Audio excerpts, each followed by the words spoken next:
À la fin de l'épisode, on avait appris qu'ils avaient une mission concernant un certain Park Byung-joon. C'est leur cible. Il est lié à une entité appelée All Closer. D'après ce qu'ils savent, c'est un scientifique qui aurait été un soutien lorsque All Closer était en Europe. Leur objectif était de le trouver et le sauver. Donc s'il comprend bien, il s'agit d'un enlèvement. Jong-ha lui demande de se taire. Le supérieur avait entendu ce qu'il avait dit et demande à Panda: a-t-il entraîné ses recrues? Bien sûr qu'il l'avait fait, et il l'avait si bien entraîné qu'il était devenu le héros de Dong Dae-moon. Ce n'est pas de ça qu'il parle. Qu'il arrête de crier, ils entendent parfaitement tout et pensent que le gamin a bien écouté le briefing. D'après ce qu'il sait, le chef du central téléphonique, ce mec-là, a perdu de son influence depuis l'affaire avec Mayun et Money and Save. Mais alors est-il en train de leur donner un travail illégal pour s'assurer qu'ils ne gagnent pas en influence au sein de l'entreprise? C'est alors qu'on l'appelle. Il répond avec enthousiasme et dit qu'il a bien compris. Leur mission est considérée comme un sauvetage, mais la vérité, c'est qu'ils vont devoir capturer le doc vivant, ce qui va le mettre encore plus en colère. Il déchire ses vêtements de rage et les traite de bande de connards, puis lui demande est-ce qu'il s'en fout parce que le président leur fait confiance. Xten se met en colère et lui demande est-ce que c'est de sa faute? Il ne lui a jamais appris à être un connard. La situation est si chaotique qu'il dit au chef qu'il allait le tuer. Xten lui demande de venir se battre. Kwang intervient et rajoute une couche. Il devrait essayer d'aider les plus faibles. On leur a demandé de ne pas sortir, mais le chef Lee ne voulait rien entendre.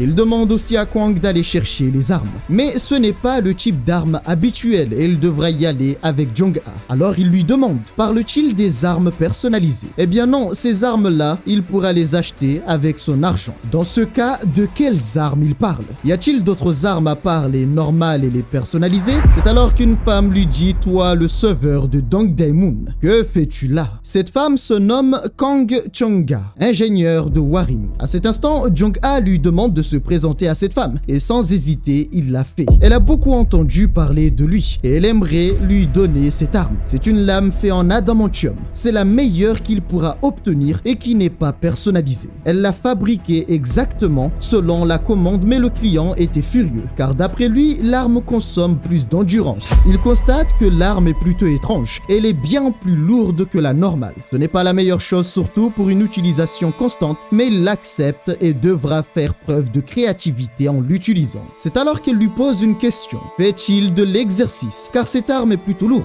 Sa réponse est oui, mais la vérité, c'est que ce n'était pas vraiment un problème pour lui puisqu'il est un métamorphe en plus d'être un immortel. C'est alors qu'il remarque une autre arme, un fusil de chasse. C'est une arme qu'elle a fabriquée il y a de cela 3 ans. Et c'est aussi une arme en adamantium, donc très résistante et extrêmement lourde. Ce n'est donc pas une arme pour les immortels. Enfin, ce n'était pas prévu pour les immortels jusqu'à maintenant. Pour Kwang, la force n'est pas vraiment un souci. Donc il est vraiment fort comme on le dit, eh bien on pourrait dire qu'il dépasse la moyenne. C'est alors qu'il entend dire de la part de Jong-ha que cette arme coûte normalement 300 millions. Elle informe que cela est bien vrai, mais le problème ce n'était pas l'argent. Est-ce qu'il peut se servir de cette arme? Kwang l'informe que cela n'est pas impossible. Est-il bien sûr de pouvoir l'utiliser? Mais pourquoi est-elle devenue ainsi soudainement? Les armes qu'elle fabrique sont comme ses enfants. Elle les voit naître mais elle ne les voit jamais briller car personne ne peut les utiliser. Alors comment pense-t-il qu'une mère comme elle réagirait une fois qu'elle apprend qu'une personne peut utiliser ses armes? Bien, il peut tout prendre. Ce qui a surpris Jong-ha, il ne paye pas. Il doit savoir qu'elle ne lui donnera pas l'arme s'il la laisse dans un entrepôt. Un entrepôt, mais de quoi parle-t-elle? Il va carrément dormir avec. Il semble qu'en plus d'être fort, il est plutôt drôle. À partir de maintenant, il pourra la traiter comme sa grande sœur et qu'il n'oublie pas de donner des noms à ses enfants. Après ça, ils sont retournés voir le chef Lee et Jong-ha lui a raconté ce qui s'était passé. Sauf qu'après ça, il va apprendre une mauvaise nouvelle. Il lui demande qu'est-ce qui t'amène ici, mon pote. Mais Kinam lui dit que ce n'est pas ses affaires. Panda informe qu'il est là pour l'aider dans leur mission. Alors Kwang demande est-ce qu'il fallait que ce soit lui? Eh bien, c'est leur Kinam après tout. Dans ce cas, c'est très bien car Kinam n'est pas très doué, mais il fait des efforts. S'il continue, il va le tuer. Un homme arrive et annonce que le briefing est prêt. Dans ce cas, qu'il se mette au travail. Mais il demande au chef s'il est bien sûr de vouloir prendre un nouveau comme soutien. S'il a quelque chose à dire, il pourra s'adresser directement au chef d'équipe. Ils ont réussi à obtenir le remplacement. Cependant, ils ont engagé des mercenaires ou une force armée externe. En très peu de temps, le manoir a été transformé en une forteresse. Mais alors, qui est derrière cette force? Il n'y a qu'un seul groupe. On les appelle les Jumeaux Bleus. C'est l'un des 5 premiers aux États-Unis. Ils sont au nombre de 3 et le reste des forces militaires viennent de la Corée du Sud. En arrivant sur les lieux, ils prévoient de rencontrer environ 20 personnes qu'il faudra neutraliser. À cet instant, le chef avait compris que la mission avait été truquée. C'est une mission qui a été préparée pour être un échec. Il semble que leurs supérieurs veulent les voir tomber. Alors le chef appelle Kwang et Ki-nam. Il leur dit qu'ils vont devoir prendre de l'avance et scanner la zone, puis les frapper avant qu'ils ne demandent plus de soutien. Le reste de l'équipe partiront demain et eux vont devoir partir maintenant. Lorsqu'il parle de maintenant, c'est maintenant ou maintenant on dort et on verra demain. Ils vont devoir le faire maintenant. Et lui, bon, il l'appelle enfoiré. D'ailleurs, je savais même pas que c'était un nom. Il va devoir faire une plainte à leurs supérieurs. Mais il n'avait pas envie de le faire. Qu'il ait envie ou non, il allait devoir le faire et c'est tout. Ainsi, juste après le briefing, ils sont partis en pleine nuit pour commencer leur mission. Ils constatent que le manoir se trouvait en pleine montagne. Ils allaient devoir escalader toute la montagne. Avant cela, il aimerait prendre un appel rapidement. En voyant la personne qu'il appelle, il lui dit que sa vie est en danger s'il ne répond pas. C'est sa mère. Et il avait entendu dire qu'elle se sentait un peu seule dernièrement. Elle lui demande s'il est occupé. Alors par peur de perdre la vie pour un oui ou pour un non, il lui dit que peu importe qu'il soit occupé ou non, il est dans l'obligeance de répondre à la plus belle femme de Dong Dae-moon. S'il veut faire l'éloge sur la beauté de sa mère, il devrait écrire un aussi épais que 2 livres empilés. Pourra-t-il venir à la maison ce week-end? Il demande s'il y a quelque chose. Il a un très mauvais pressentiment, car avant ça, sa mère était très en colère et il avait dit à son père que c'était dû au fait qu'il était souvent en déplacement. Son père pensait que cela était dû au syndrome du nid vide, mais il était sûr de ce qu'il disait et il avait dit à son père que c'était vraiment de sa faute. Par la suite, lui avait demandé de faire quelque chose. Voilà que maintenant, sa mère l'appelle et lui demande s'il peut venir ou non. Même s'il ne pouvait pas le faire, il devait quand même y aller. Après avoir monté la montagne, il remarque que Ki-nam n'allait pas très bien. Alors il lui demande s'il est fatigué, mais Ki-nam lui dit de ne pas lui parler. Puis l'instant suivant, il a contacté le directeur adjoint Kang. Elle informe qu'il semble qu'il se soit trompé de montagne et qu'ils allaient devoir faire demi-tour.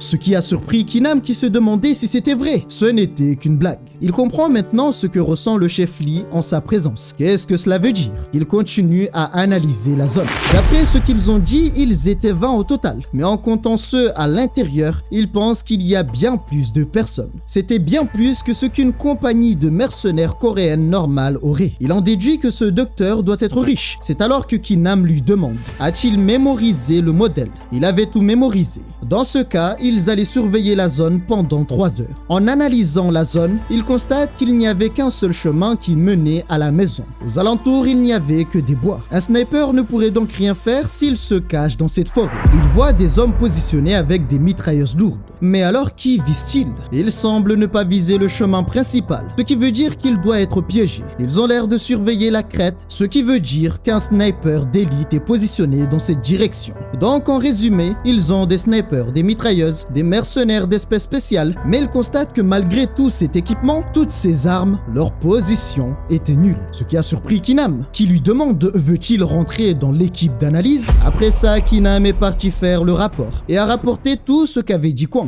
Après avoir eu le rapport, le chef Lee l'a félicité, mais Ki-nam l'a informé que toutes ces informations venaient de Kwang-ik. Alors il a changé de discours et dit que n'importe quel connard aurait pu voir tout ça. Puis il appelle Poulet et Kwang se demande à qui il parle. Eh bien à lui. Quelle est la meilleure chose à faire maintenant? La meilleure chose à faire, c'est d'y aller à fond. Ce qui a surpris les autres, sauf son équipe, qui d'ailleurs fait semblant de n'avoir rien entendu. Ki-nam traite Kwang de fou et leur dit que ces gens n'attendaient que ça, qu'il les infiltre et qu'il frappe à l'arrière. Pour mieux faire les choses, il devait agir efficacement. Mais Kwang intervient et leur dit que ce n'était qu'un groupe qui ne savait pas travailler ensemble.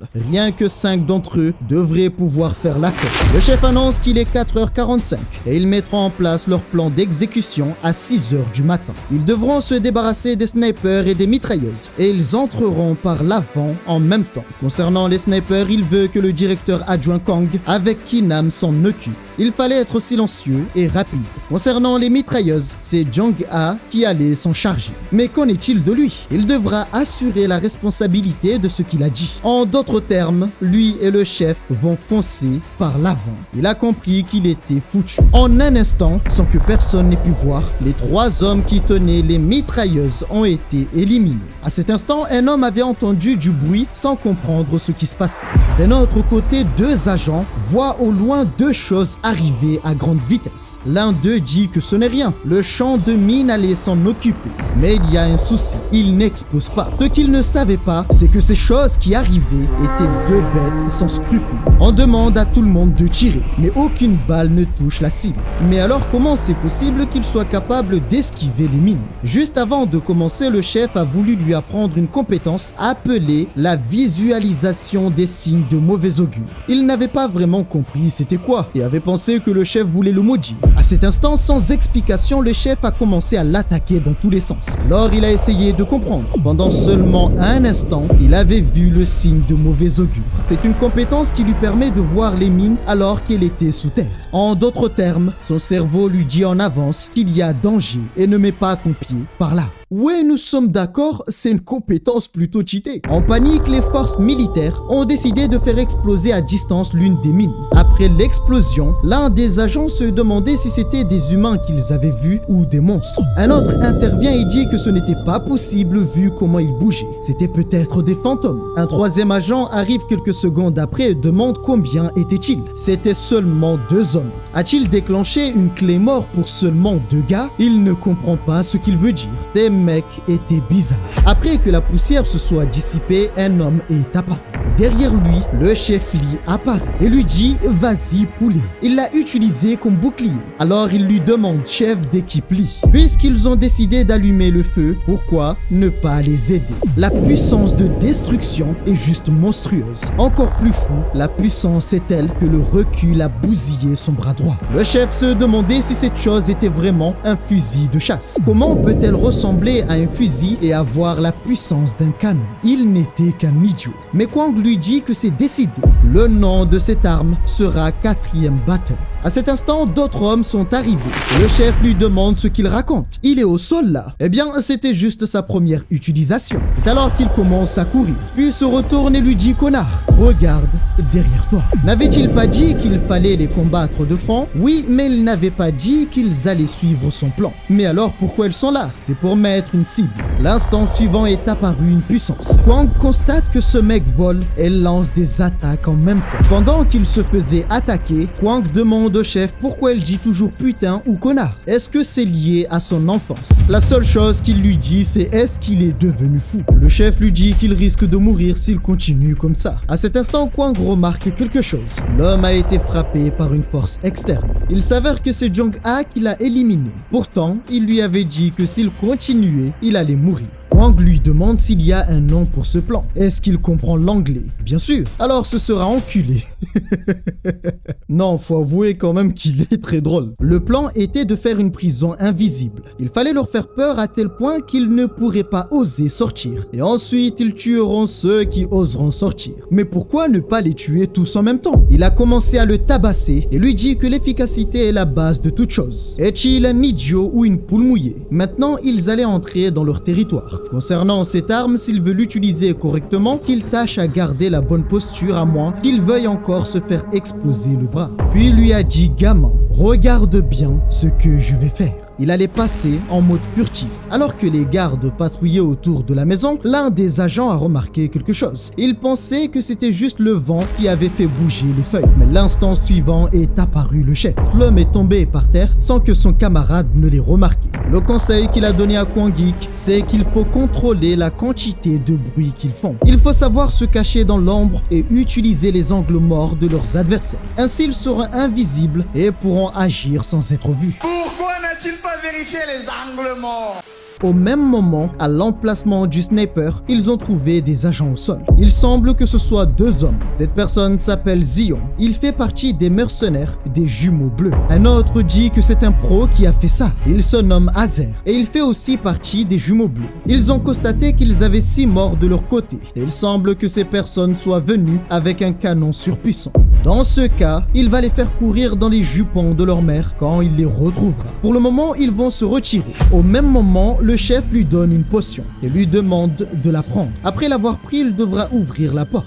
Mais de quelle porte il parle? Il est certain qu'il l'a ressenti tout à l'heure. Des sens aiguisés comme si tout était dans la paume de sa main. C'est ce qu'on appelle ouvrir la porte. Il doit savoir qu'ouvrir la porte est la base. Et s'il n'arrive pas à ouvrir la porte, alors il ne pourra jamais lui faire une égratignure au visage s'il se bat. Lorsqu'il a pris la potion, il pouvait sentir chacun de ses muscles. Ses sens sont devenus bien plus aiguisés que d'habitude. C'était la même sensation que tout à l'heure. Mais alors, est-ce que cela veut dire qu'il a ouvert la porte? Tandis que des hommes arrivaient, le chef lui a dit de ne surtout pas oublier de calmer son esprit. Et maintenant, il peut faire ce qu'il avait fait.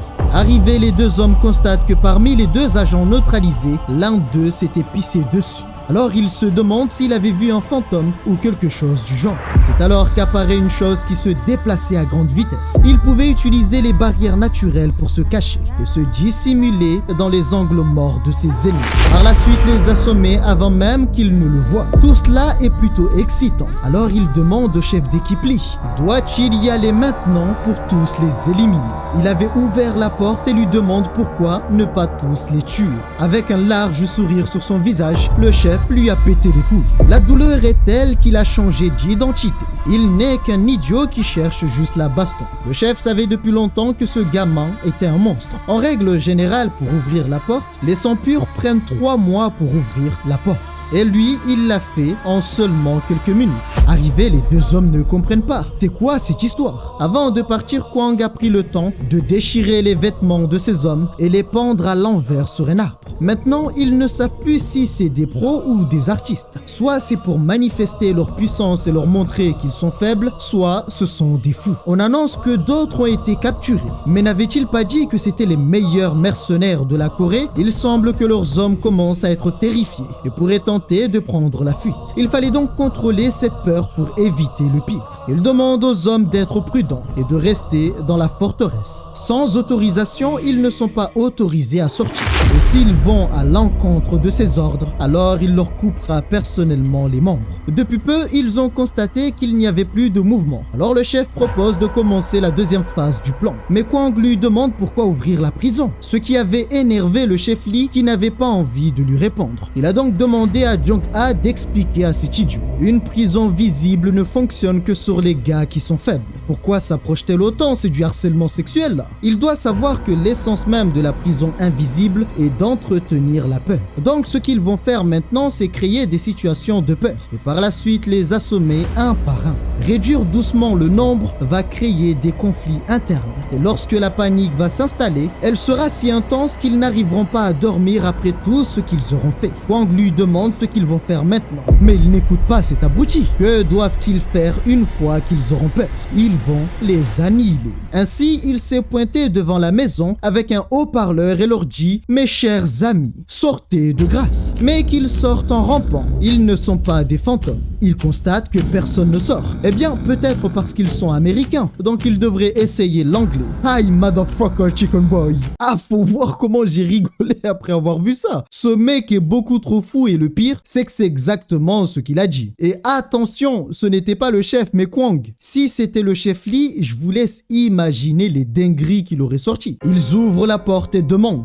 Donc c'est bien eux. Eh bien, pour les insultes, il a eu un bon professeur. Alors qu'il s'approche takoyaki. À titre informatif, il faut savoir que takoyaki, c'est un plat. Oui, le frérot, après avoir vu sa gueule et sa coupe de cheveux, il l'a littéralement appelé pieuvre grillée. L'instant suivant, il lui a balancé son arme. Il a réussi à la dévier et sans hésiter, il le fusille. Sauf qu'il y a un souci. C'est une race spéciale avec la capacité de corps rigide. Il n'a fallu que d'un instant pour couper sa lame en deux. Il a compris que ce n'était pas un takoyaki, mais plutôt une boule à facettes.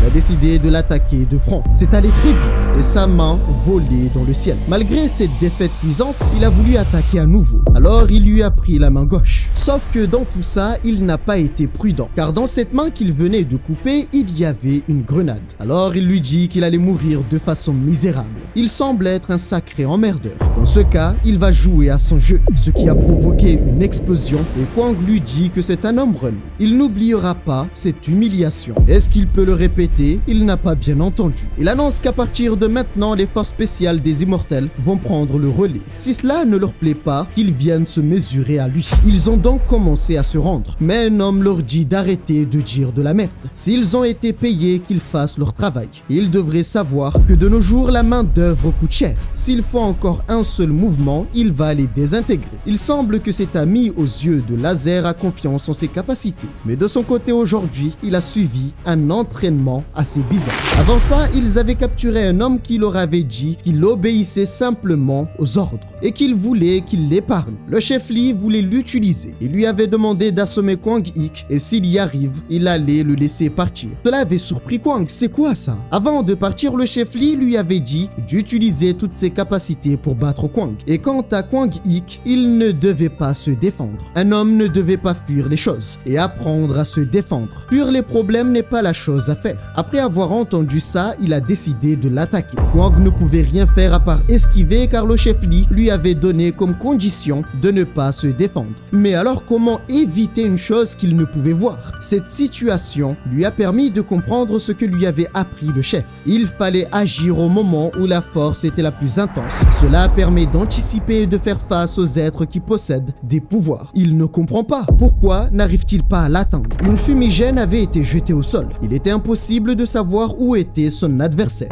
En panique, il a commencé à tirer dans tous les sens. Kwang Ik apparaît de nulle part, lui ouvre la poitrine avant de lui donner un coup violent. L'arme qu'il avait utilisée était un slug knife, une arme à feu possédant une lame. Suite à ça, l'arme s'est enclenchée et lui a explosé les côtes. Il se retourne vers le chef et lui dit qu'il sait qu'il a la classe. Sauf qu'il y avait un problème. Il en restait un qui avait dissimulé sa présence. Il s'est demandé si c'était un immortel. Malheureusement pour lui, c'était trop tard. Il ne pouvait plus esquiver. Jong-ha de son côté l'avait vu. Son attaque l'avait déstabilisé, ce qui a permis à Kwang d'agir rapidement. Il semble que cet homme est assez agile, mais cela n'était pas suffisant. Un seul coup a permis de le neutraliser. Maintenant, ils peuvent dire qu'ils ont fait du bon travail. Mais juste après ça, Kwang a commencé à lui voler ses affaires. Il trouvait que son manteau était plutôt pas mal. Panda arrive et lui demande pourquoi est-il si doué. Est-ce sa deuxième vie? En y pensant, il a trouvé le nom de son prochain projet. Ce sera le retour dans le passé d'un jeune combattant. Alors il lui dit que c'est une bonne idée. C'est sûr qu'il va gagner des millions.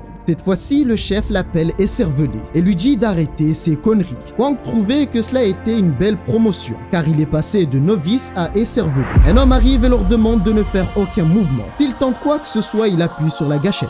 Donc maintenant, l'otage se prend en otage. C'est nouveau. Panda lui demande de se calmer car il y avait un malentendu. Ils sont venus pour l'inviter en tant que membre du comité consultatif. Donc ils invitent les gens avec des couteaux et des armes à feu, et c'est ainsi que procèdent les forces spéciales des Immortels. Il est Kwang Ik, le plus beau métis immortel, et il aimerait discuter avec lui. Que raconte ce laidron? Kwang se tourne vers Kinam et lui dit qu'il semblerait que cet homme parle de lui, alors qu'il dégage. Ils essaient de répondre à ses exigences. Ce qu'il veut est qu'il parte. Il ne sait pas pourquoi il se cache dans ce trou à rats, mais il ferait mieux de les suivre. Qu'il n'avance pas, sinon il allait tirer. Sauf que Kwang l'a neutralisé assez rapidement. Puis lui demande s'il va bien. Comment peut-il aller bien après ce qu'il lui a fait? Bien, maintenant ils peuvent entrer. Étrangement, le docteur le supplie de ne pas entrer dans ces lieux. Arrivé, quelle fut sa surprise de trouver une jeune femme muselée dans une cage. Il constate que c'est une gamine. Il demande la permission au chef de pouvoir lui casser les jambes car il le méritait pour ce qu'il avait fait. Mais le chef lui demande pourra-t-il assumer les responsabilités de cet acte. Le docteur intervient et informe que c'est sa fille. Il accepte de les suivre alors qu'il la laisse tranquille. En réalité, la raison de cette situation, c'est que sa fille est un sujet expérimental métamorphe. Son système immunitaire agit de façon anormale. Elle a des carences en vitamines, son mental est touché sans oublier qu'elle s'inflige des blessures toute seule. D'où sa décision de la museler. Mais ils savent que si le gouvernement découvre cela, elle sera envoyée dans un laboratoire. C'est une enfant qui n'avait rien de spécial. Les sujets expérimentaux expérimentaux devait être éliminée. Ce n'était qu'une enfant. Pour lui, s'il la laisse tranquille, elle aura une vie misérable dans un laboratoire. C'est donc mieux de l'éliminer maintenant. Kwang-ik n'était pas d'accord de juste l'abandonner ou l'éliminer. Le fait qu'elle soit un sujet expérimental n'était pas une raison. Il demande qu'on la laisse vivre et il suffit juste de ne rien dire et cacher son existence. À cet instant, Ki-nam intervient et informe que c'est un crime grave de détourner les sujets d'expérimentation. Mais alors devront-ils suivre des mauvaises lois? Le chef lui demande d'écouter attentivement. La meilleure façon de cacher une petite affaire est d'en créer une plus grosse. Qu'il prenne ses responsabilités s'il veut qu'elle vive. Ce qu'il ne comprenait pas. Mais il dit qu'à partir de maintenant, c'est le problème de Kwang-ik. Donc il le laisse faire. En vérité, le chef était d'accord avec Kwang, car ce qu'il venait de dire représentait les valeurs de leur équipe. Alors Panda joue le jeu et demande à Kang, savait-il qu'une personne assez puissante soutenait Kwang-ik? C'est le président Nam Myong-jin. Il est le père de Kwang-ik. Kang ne pouvait y croire et Ki-nam lui dit que c'est impossible.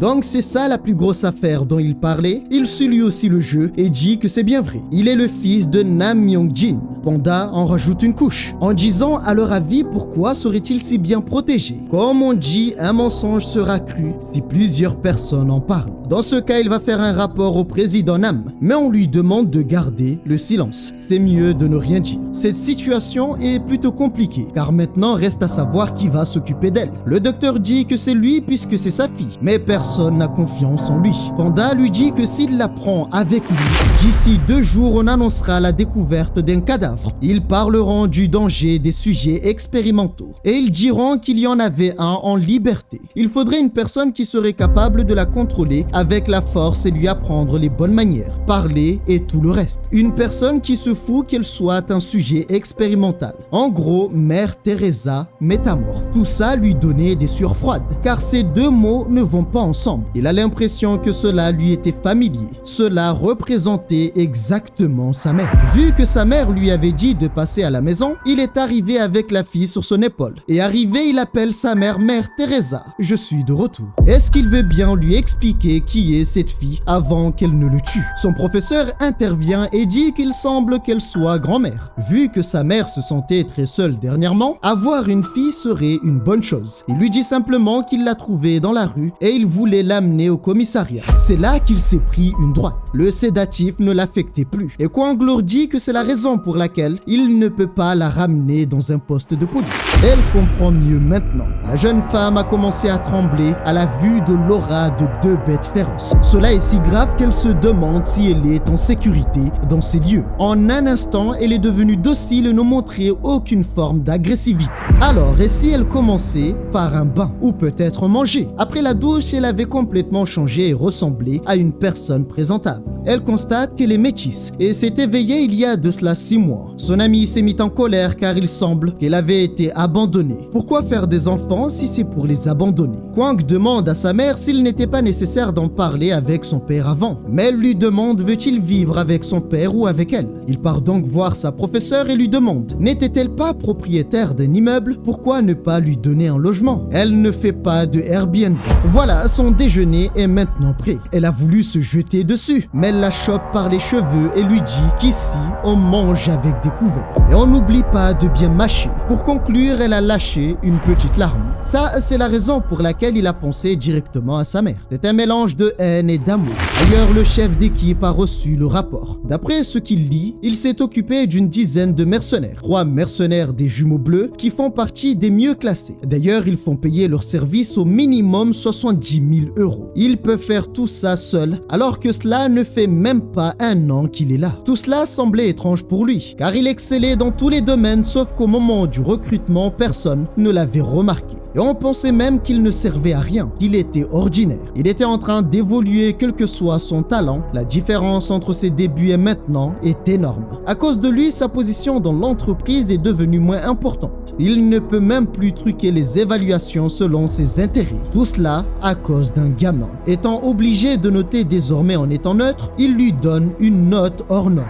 D'après l'évaluation, ils disent qu'il est hors norme. Est-il content? Bien sûr qu'il est content. En plus de ça, il leur dit qu'il faisait assez beau aujourd'hui, ce qui était totalement faux puisque le tonnerre grondait. Le chef lui demande s'il a préparé son urne funéraire. En voyant Kinam et Miho, il leur demande s'ils ont vu son évaluation. Il arrête de les déranger. Et d'ailleurs, ils ne sont pas ses amis. Donc, il n'a plus le droit de les appeler mes amis. Dans ce cas, il va l'appeler Monsieur Adjurant 3. En plus, il se permet désormais d'injurier. Il semble avoir beaucoup appris de son chef d'équipe. Un homme arrive et lui dit d'y aller doucement le métis. Il le surveille alors qu'il arrête de faire le fier. Bien sûr, il tâchera à s'en souvenir. Il n'est qu'un abruti. Comment peut-il faire partie de leur famille et se faire marcher dessus par un con pareil? C'est la première fois que Kwang voit Kinam aussi terrifié. Alors il demande qui est ce type. C'est Jang-ho Nam, le chef de la première équipe de la sécurité extérieure. Il remarque qu'ils ont le même nom à une syllabe près. C'est donc son frère. Mais pourquoi agit-il de cette façon? Avant de partir, il lui a dit de reprendre ses esprits. Il n'est qu'un bon à rien. En vrai, dans tout ça, maintenant Kinam me fait de la peine. Il est passé de génie au mec qui ne sert à rien, qui se ridiculise. Non, s'il vous plaît, sauvez Kinam. Il faut le sauver. Accorde-lui un passage à lui, un moment où il devient le héros, parce que là, ça devient trop chaud. Il souffre beaucoup trop. Mais le pire dans tout ça, c'est que lorsque son frère est parti, Kwang-ik est apparu et lui a dit « Bon courage, mec ». Un homme appelle Kwang-ik de la 3e équipe de sécurité extérieure. Il répond que c'est bien lui. Il va devoir le suivre car le président était à la recherche de son fils perdu. Ah, voilà que son fils vient enfin le voir. Il semble qu'une personne l'a balancé. Comme on dit, qui sème le vent récolte la tempête. Le président l'appelle fiston et lui dit de prendre place. Il aimerait parler de ce qui s'est passé jeudi dernier. Alors Kwang demande de quoi est-il au courant? De son fils qu'il ignorait l'existence et du sujet expérimental. Donc au final, le président sait tout. Alors il a décidé de changer de plan. Elle informe qu'il avait jugé qu'il n'était pas nécessaire de la tuer. Donc il l'a sauvée. Que cela devient intéressant. Maintenant, ils n'ont pas besoin de tuer un sujet expérimental. Alors Kwang lui demande, n'est-il pas d'accord avec lui? Non, il n'était pas d'accord. Et pour cela, il allait devoir lui rendre un service pour qu'il oublie cette affaire. Dans quelques jours, une personne très importante allait arriver en Corée. Et il veut qu'il soit sa sécurité. Kwang accepte sans hésiter car cela était pour lui très facile. Mais on lui dit que ce n'est pas tout. Sa mission sera de découvrir pourquoi il est en Corée et faire tout ce qui était nécessaire. Donc il doit enquêter et en même temps protéger. Il accepte de le faire. Il veillera à ce qu'il reparte en hurlant que la Corée est fantastique. La nourriture a failli atterrir sur son visage. Cette chose était trop épicée. Pourquoi n'a-t-il rien dit? Il a commencé à l'insulter de tous les noms. Pourquoi mange-t-il de la merde en Corée? C'est lui qui l'a commandé. À cet instant, Kwang se présente à lui et informe qu'il est là pour sa sécurité. Cette personne se nomme Al-Khalid Aboliana. Ouais bon, m'acclamez pas trop, je sais que ma prononciation est excellente. Hein. Une note sur 10? Ouais, je sais que je suis bon. 20? Oui, 30? Ah bon, oui, je sais que je suis bon quand même. Attends, je commence à prendre la grosse tête là. Son père est roi et possède 35 enfants. Et ce gamin est le fils de l'une de ses concubines. Il a 10 ans, seulement 10 ans. Et il possède déjà un sale caractère. Apparemment, il parle 6 langues en plus de sa langue maternelle, sans oublier les insultes. On demande à Kwang de ne pas s'énerver car pour le moment il est plutôt calme. Mais alors, qu'advient-il lorsqu'il devient normal?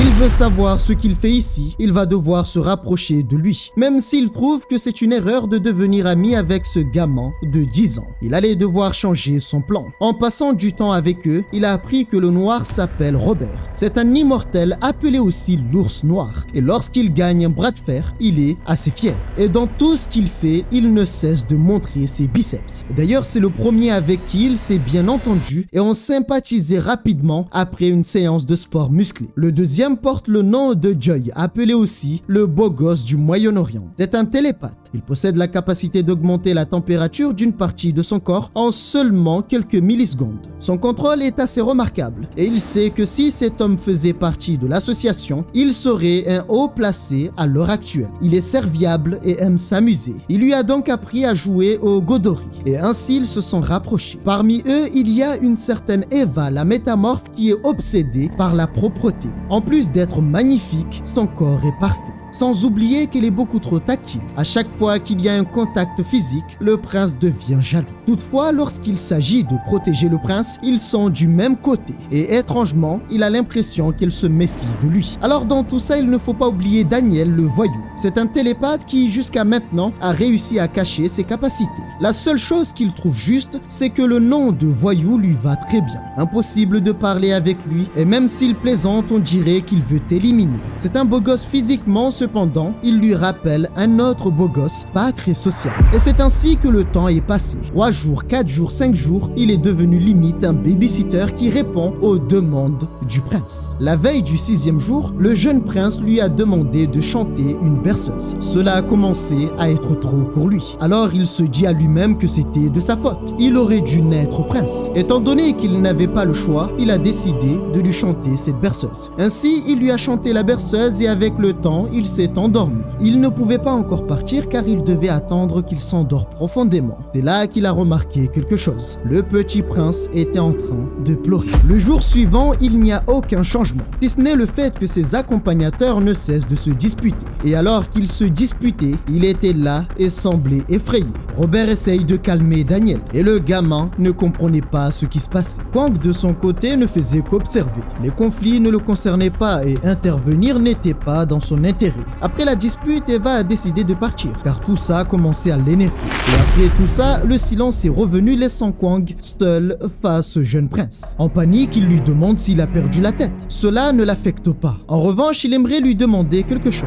Après s'être changé, Eva est revenue quelques minutes plus tard. Kwang Ik lui demande si elle a réussi à enlever les taches de ketchup. Mais à cet instant, elle a remarqué que le prince n'était plus là. Alors elle lui demande où était le prince. Il était fatigué donc il est parti se coucher. Mais alors où est Robert et Daniel? Il ne répond pas et s'approche d'elle. Ils sont désormais enfin seuls. N'avait-elle pas quelque chose à lui dire? Eh bien vu qu'il en parle, c'est vrai qu'elle était intéressée. Mais Kwang l'attrape par les cheveux et la plaque contre les livres. Il est vraiment désolé, ce qui lui a fait avaler, c'est du piment de Shangyan. Elle a donc commencé à crier. Et à cet instant, le jeune prince est sorti. Kwang l'a récupéré rapidement. Par la suite, ont brisé la fenêtre et ont réussi à prendre la fuite.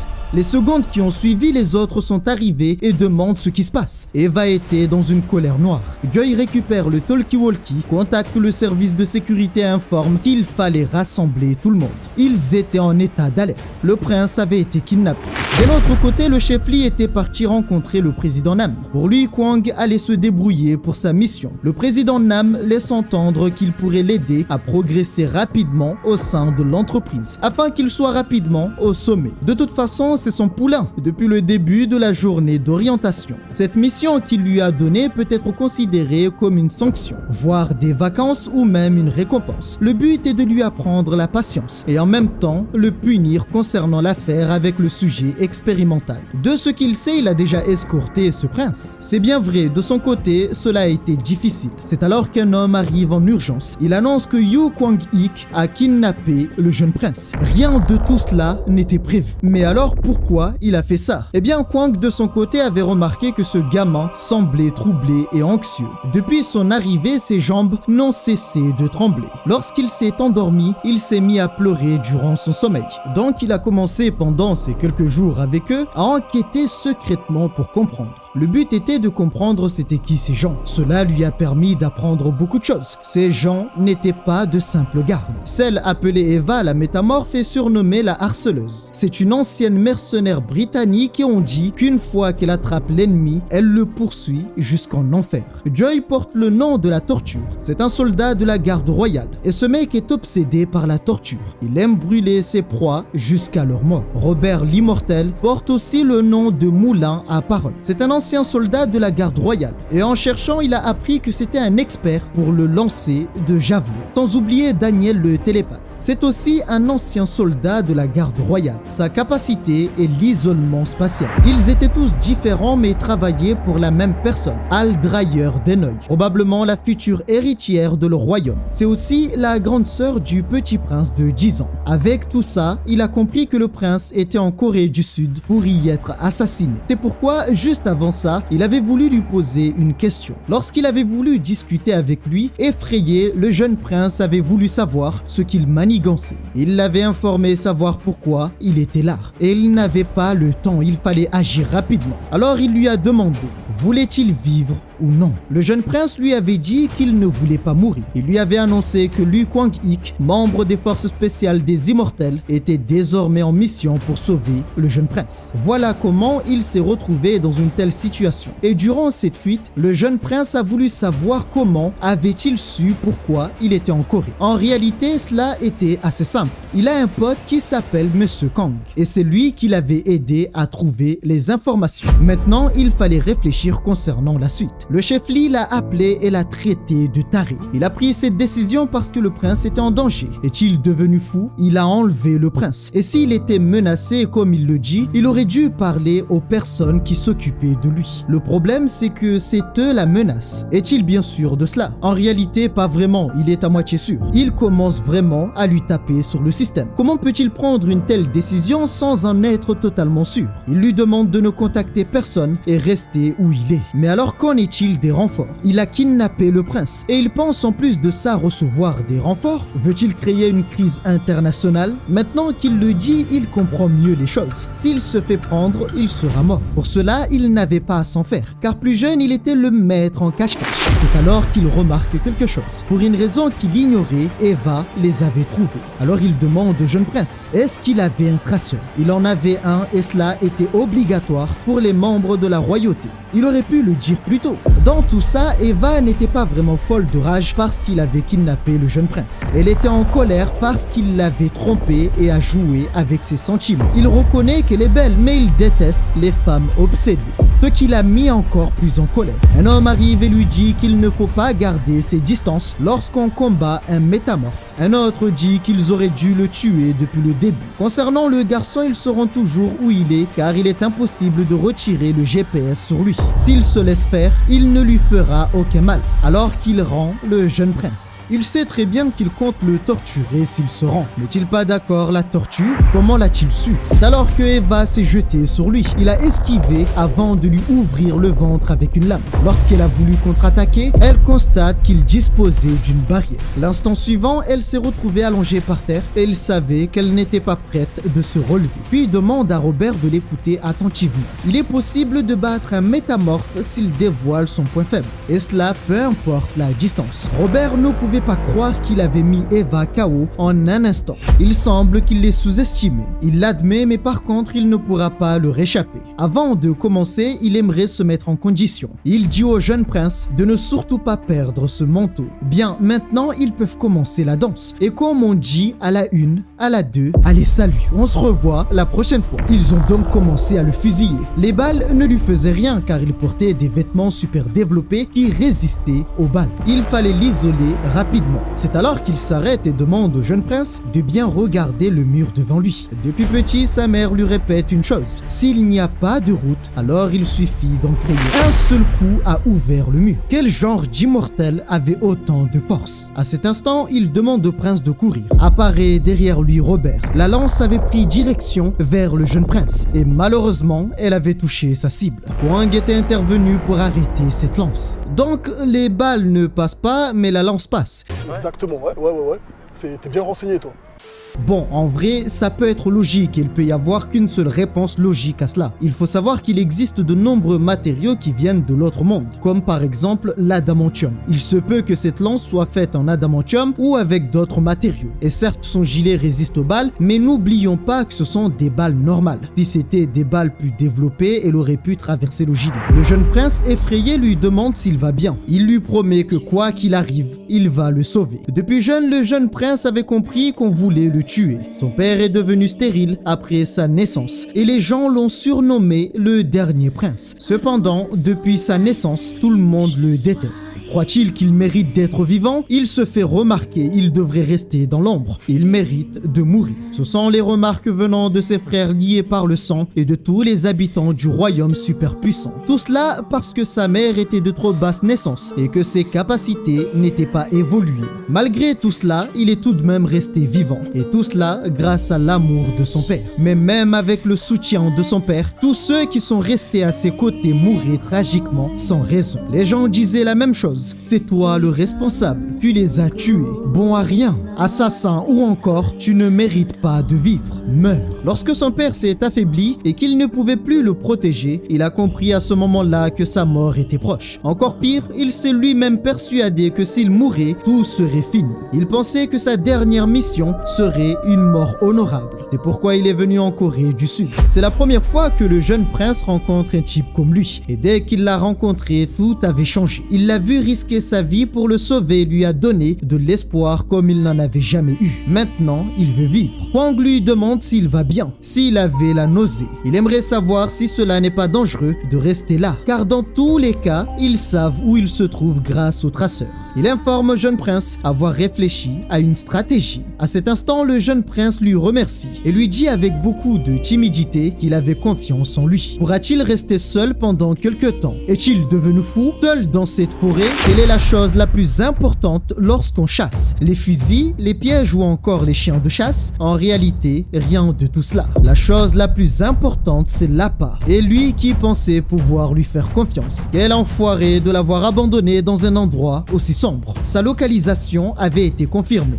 De ce qu'ils avaient remarqué, il n'y avait pas d'obstacle. Et cela ne devait pas prendre longtemps. Dans ce cas, Robert devra partir en éclaireur. Daniel et lui encercleront la cible et s'ils échouent, ils tuent le prince. On demande à Daniel d'isoler la zone. Avec ses capacités, il a pu isoler la zone. Mais son pouvoir ne pourra fonctionner que pendant 30 minutes. Robert informe que cela était bien plus cassé. Maintenant, reste à savoir où il se cache. Apparaît devant lui un genou. Et sans qu'il n'ait vu quoi que ce soit, le coup avait été assez violent. Il demande à Joy d'éclairer la zone. Lorsqu'il allume sa lampe torche, les agents qui les accompagnaient étaient à terre. En panique, il a commencé à tirer au moindre bruit, mais impossible de le trouver. Ils ont compris qu'il avait utilisé le prince pour attirer leur attention et agir dans l'ombre. Ce gamin était assez malin, mais il semble avoir oublié une chose. Laisser le prince était une erreur, car une fois qu'il l'aurait eu, cela signerait la fin du jeu. Mais Kwang est apparu avec l'altération des sens. Il n'a rien vu et en un instant, il dormait paisiblement. Après ça, Joy apparaît, mais il se prend Robert dans la gueule. Puis Kwang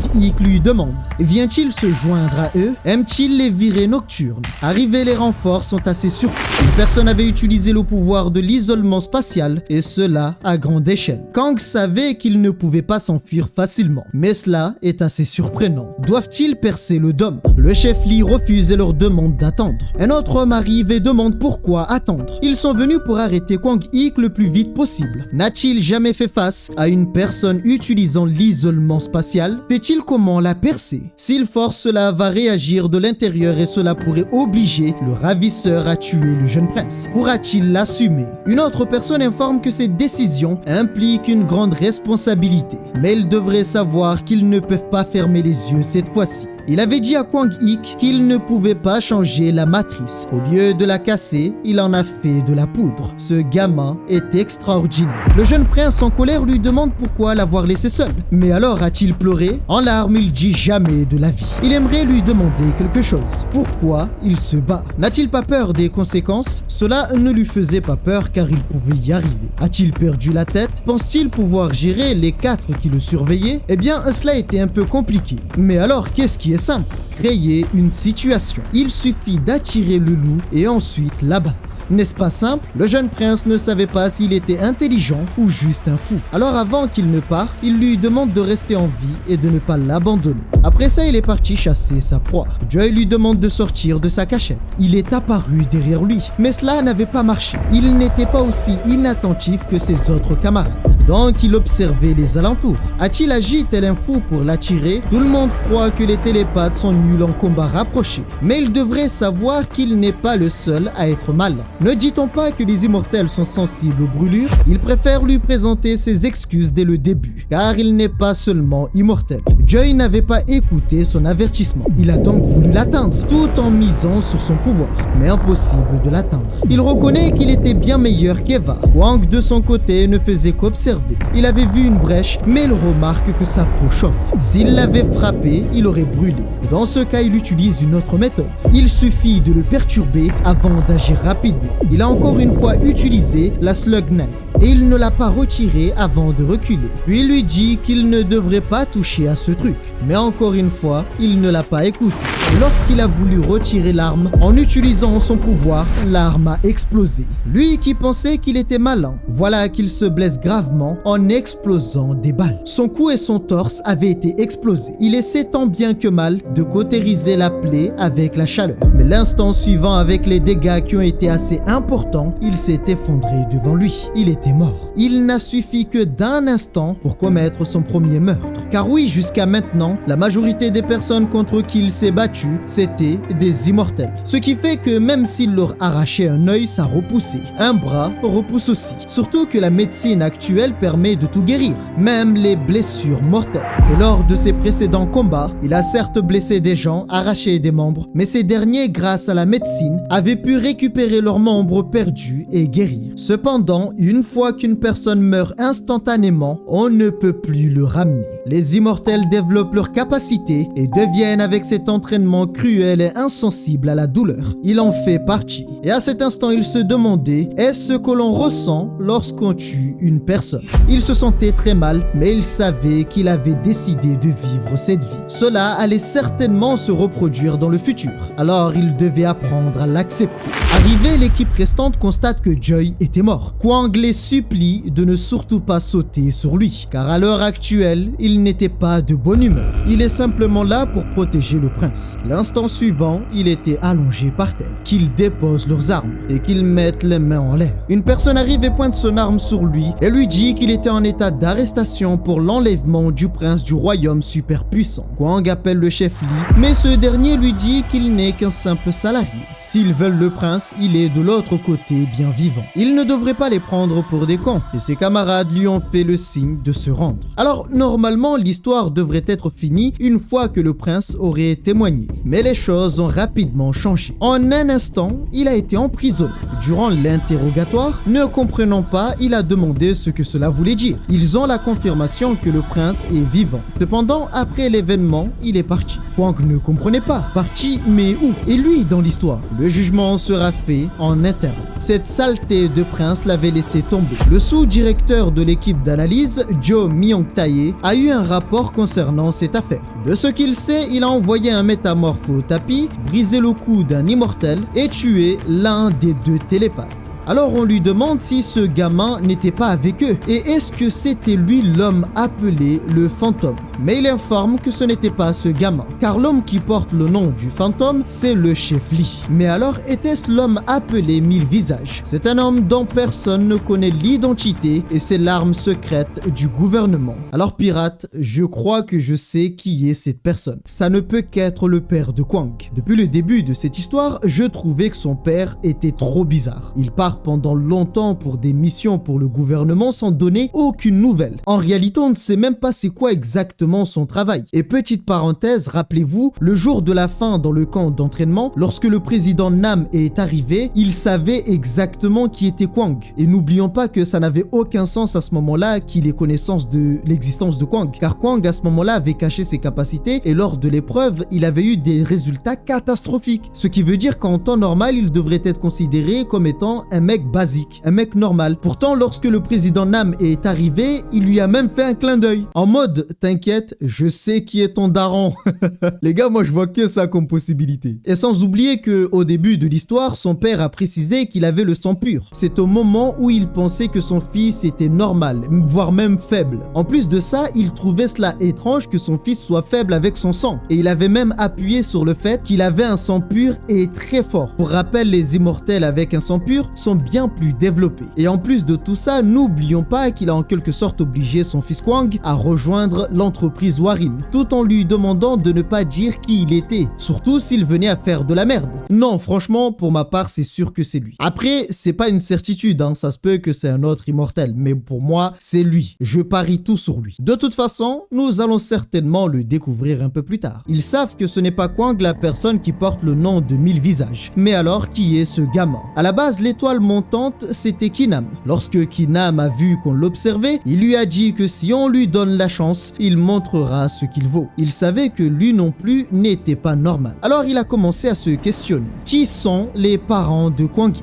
Mais il sait qu'il ne le sera jamais, car les informations de chacun restent confidentielles. C'est alors que Panda intervient et dit connaître le secret de Kwang. Il s'était réincarné et il en était sûr et certain. Cet homme appelé Jom Myung Tae s'en foutait complètement de ce qu'avait fait Kwang. Il voyait cet événement comme l'occasion parfaite de se débarrasser de Kwang Yi. Ses principes sont les suivants. Éliminer les autres permet d'avoir une plus grosse part du gâteau. Kwang leur demande pourquoi ces vêtements. Ils auraient pu choisir une meilleure couleur pour la camisole. A-t-il perdu la tête? Il n'est qu'un taré. Mais Kwang dit au chef qu'il devrait faire attention à ce qu'il dit. Le traiter, lui, de taré? Mais c'est assez grossier. Est-ce qu'il veut sauver le monde entier seul? Est-ce une question rhétorique?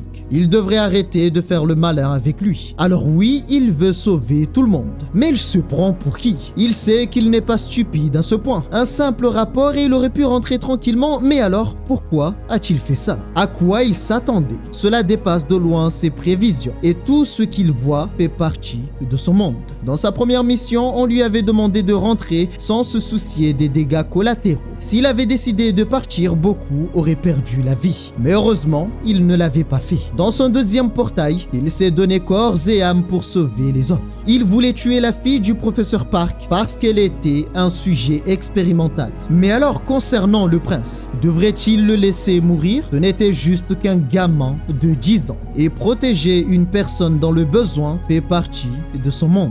Donc s'il comprend bien, cela risque de se produire à l'avenir. Il fera comme bon lui semble. En rentrant, Jung-ha a remarqué un léger sourire sur le visage du chef Lee. Alors elle demande à Kwang ce qu'il a fait. Eh bien, pas grand-chose.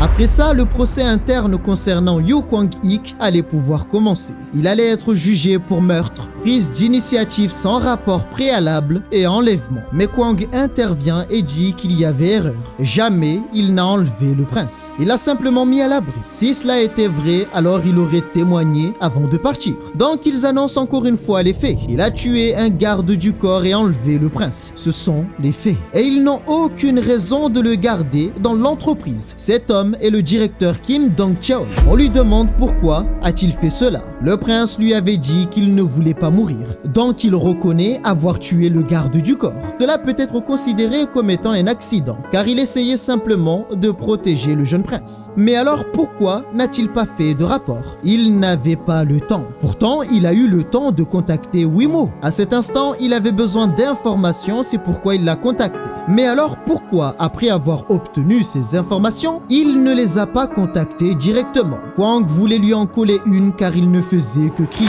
En résumé, Kwang-ik a kidnappé le prince et en essayant de semer les gardes, il en a tué un. La seule personne pouvant prouver son innocence est retournée chez lui. Si une personne pense que l'employé Kwang-ik est innocent, qu'il parle maintenant. Malheureusement pour lui, personne ne pouvait le défendre. Kwang savait que cela était injuste, mais il pense aussi que c'est mérité, car il avait tué un garde du corps sans faire de rapport à l'entreprise. Même le président Nam ne pouvait rien faire pour lui. Si personne ne parle, conformément à l'avis du directeur Kim, l'employé devrait être. Mais une personne arrive et s'excuse du retard. Il est Al-Khalid Boliana, le dernier prince du royaume superpuissant Erzatud.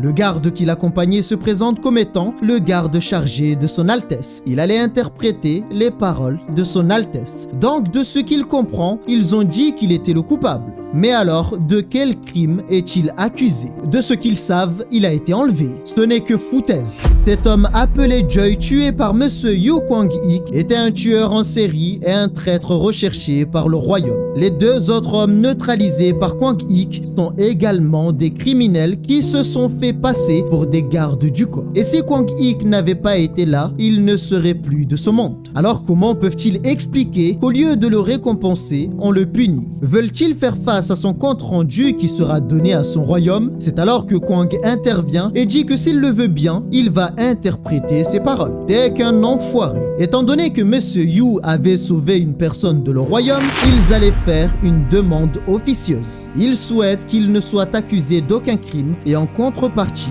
il fera comme si rien ne s'était passé en Corée. Le président Nam éclate de rire et dit que cela est très bien. Il remercie leur bonté et n'oublieront pas ce qu'avait fait l'employé Kwang Ik. Maintenant que c'est réglé, y a-t-il une objection? Deux hommes n'étaient pas vraiment contents de cette situation. Le verdict est donc tombé. L'employé de deuxième classe Yu Kwang Ik est déclaré non coupable et le procès est clos. C'est alors que Kwang lui demande: Votre Altesse, aurait-il l'honneur et la bonté de bien vouloir expliquer pourquoi il est arrivé si en retard? Sa réponse, c'est qu'il avait des choses à régler. Comme il lui avait dit qu'il faisait tout ça parce qu'il pouvait le faire, alors il s'est dit que lui aussi pouvait vivre. Jusqu'à maintenant, il n'a fait que fuir les conflits. Pour commencer, il avait besoin d'un bouclier pour le protéger. Avant ça, il était parti voir les gardes et leur a demandé de reconnaître leurs crimes. Dans le cas contraire, ils allaient mourir. Par la suite, leur a demandé allégeance. Leur vie était désormais sienne. Et avec cet événement, il a compris qu'on a essayé de le tuer. Et cela signifie qu'il est une grande menace pour certains. Dans ce cas, il allait jouer à leur jeu et allait récupérer ce qui lui était dû. Voilà pourquoi il avait décidé de rentrer rapidement chez lui. Mais il aurait pu témoigner avant de partir. Il devrait être reconnaissant qu'il soit revenu alors qu'il était très occupé. À partir de maintenant, il devra l'appeler par son nom, Al. Dans ce cas, il accepte. Il faut savoir que le garde du corps qui l'accompagnait était en réalité Daniel, le mec froid. Et il était vraiment son garde du corps et non un criminel. Lorsque Kwang l'a compris, il s'est excusé de l'avoir assommé. À cet instant, une femme est arrivée avec des vêtements. Le jeune prince les récupère et lui donne. Mais Kwang informe que les gants ne sont pas à lui. Il veut qu'il les mette. Ce sont des gants enchantés comme le manteau. C'est son premier cadeau et en réalité, c'était un trésor royal. Il lui dit que s'il le perd, il le tue. Maintenant, ils vont se quitter. Avant de partir, il lui a demandé de venir le voir de temps en temps, car il est son premier ami. De ce qu'il constate, après cette réussite, le prince lui a offert un trésor royal, mais aussi la carte Aurore dorée. Connaît-il cette carte? Bien sûr, cette carte permet de recevoir une seule fois et seulement une seule fois l'aide du royaume superpuissant. Mais alors, comment a-t-il fait pour persuader le prince de lui donner un tel trésor? Il semble qu'une forme de fraternité s'est formée entre deux, lorsqu'ils ont frôlé la mort ensemble. En y pensant, il a réglé une affaire assez importante. Et normalement, ne devrait-il pas lui offrir un bonus? Il avait prévu de le promouvoir, cependant, à cause de cette mission, les cadres ont estimé que c'était un échec. Ils se sont donc opposés à cette idée. Seulement, il ne devrait pas s'inquiéter car cela lui a donné une idée. Il suffit d'en faire plus pour remplir les conditions pour être promu. À cet instant, un homme arrive avec plusieurs dossiers. Et suite à cette rencontre avec le président Nam, il s'est retrouvé à devoir faire d'autres travail. Un homme est arrivé lui demandant s'il venait de soupirer devant lui. Il est certain qu'il a soupiré devant lui et qu'il n'ose pas répondre. Sauf que l'homme a été surpris que Kwang Ik ait pu esquiver son attaque. Il a donc décidé de partir. Mais Kwang l'interpelle et lui dit qu'il devrait se laver de temps en temps. Il pue. Lorsqu'il a entendu cela, il a complètement pété les plombs. Pour qu'il la ferme, Kwang lui a foutu une sucette dans la bouche. Il commencera à hurler de douleur. Miho lui demande d'arrêter car leur mission était simplement de gagner du temps et non foutre le bordel. Il fallait bien qu'il l'empêche de partir et c'est ce qu'il a fait. Il n'est qu'un idiot. Pour le retenir, il aurait pu lui dire que la caisse ne fonctionnait pas et qu'il devait patienter. Oui, mais il aurait pu partir entre-temps. Dans ce cas, il fallait trouver une raison valable. Mais cela aurait pu ne pas marcher. Normalement, il devrait rester tranquille jusqu'à ce qu'il reçoive les mandats d'arrêt. Lorsqu'il a entendu cela, il a sorti un couteau. En pensant que c'était des flics, il s'est jeté sur eux. Il a été neutralisé en un instant par Miho et Kwang l'a fait dormir. Cet homme est Park Cheol-soo, alias le copieur. C'est un faussaire qui copie les produits de luxe et les peintures célèbres. Ils l'ont localisé et récupéré les preuves avant de recevoir le mandat d'arrêt. Maintenant que c'est réglé, il veut bien ne plus travailler avec elle. Mais elle lui dit qu'il n'avait pas fini.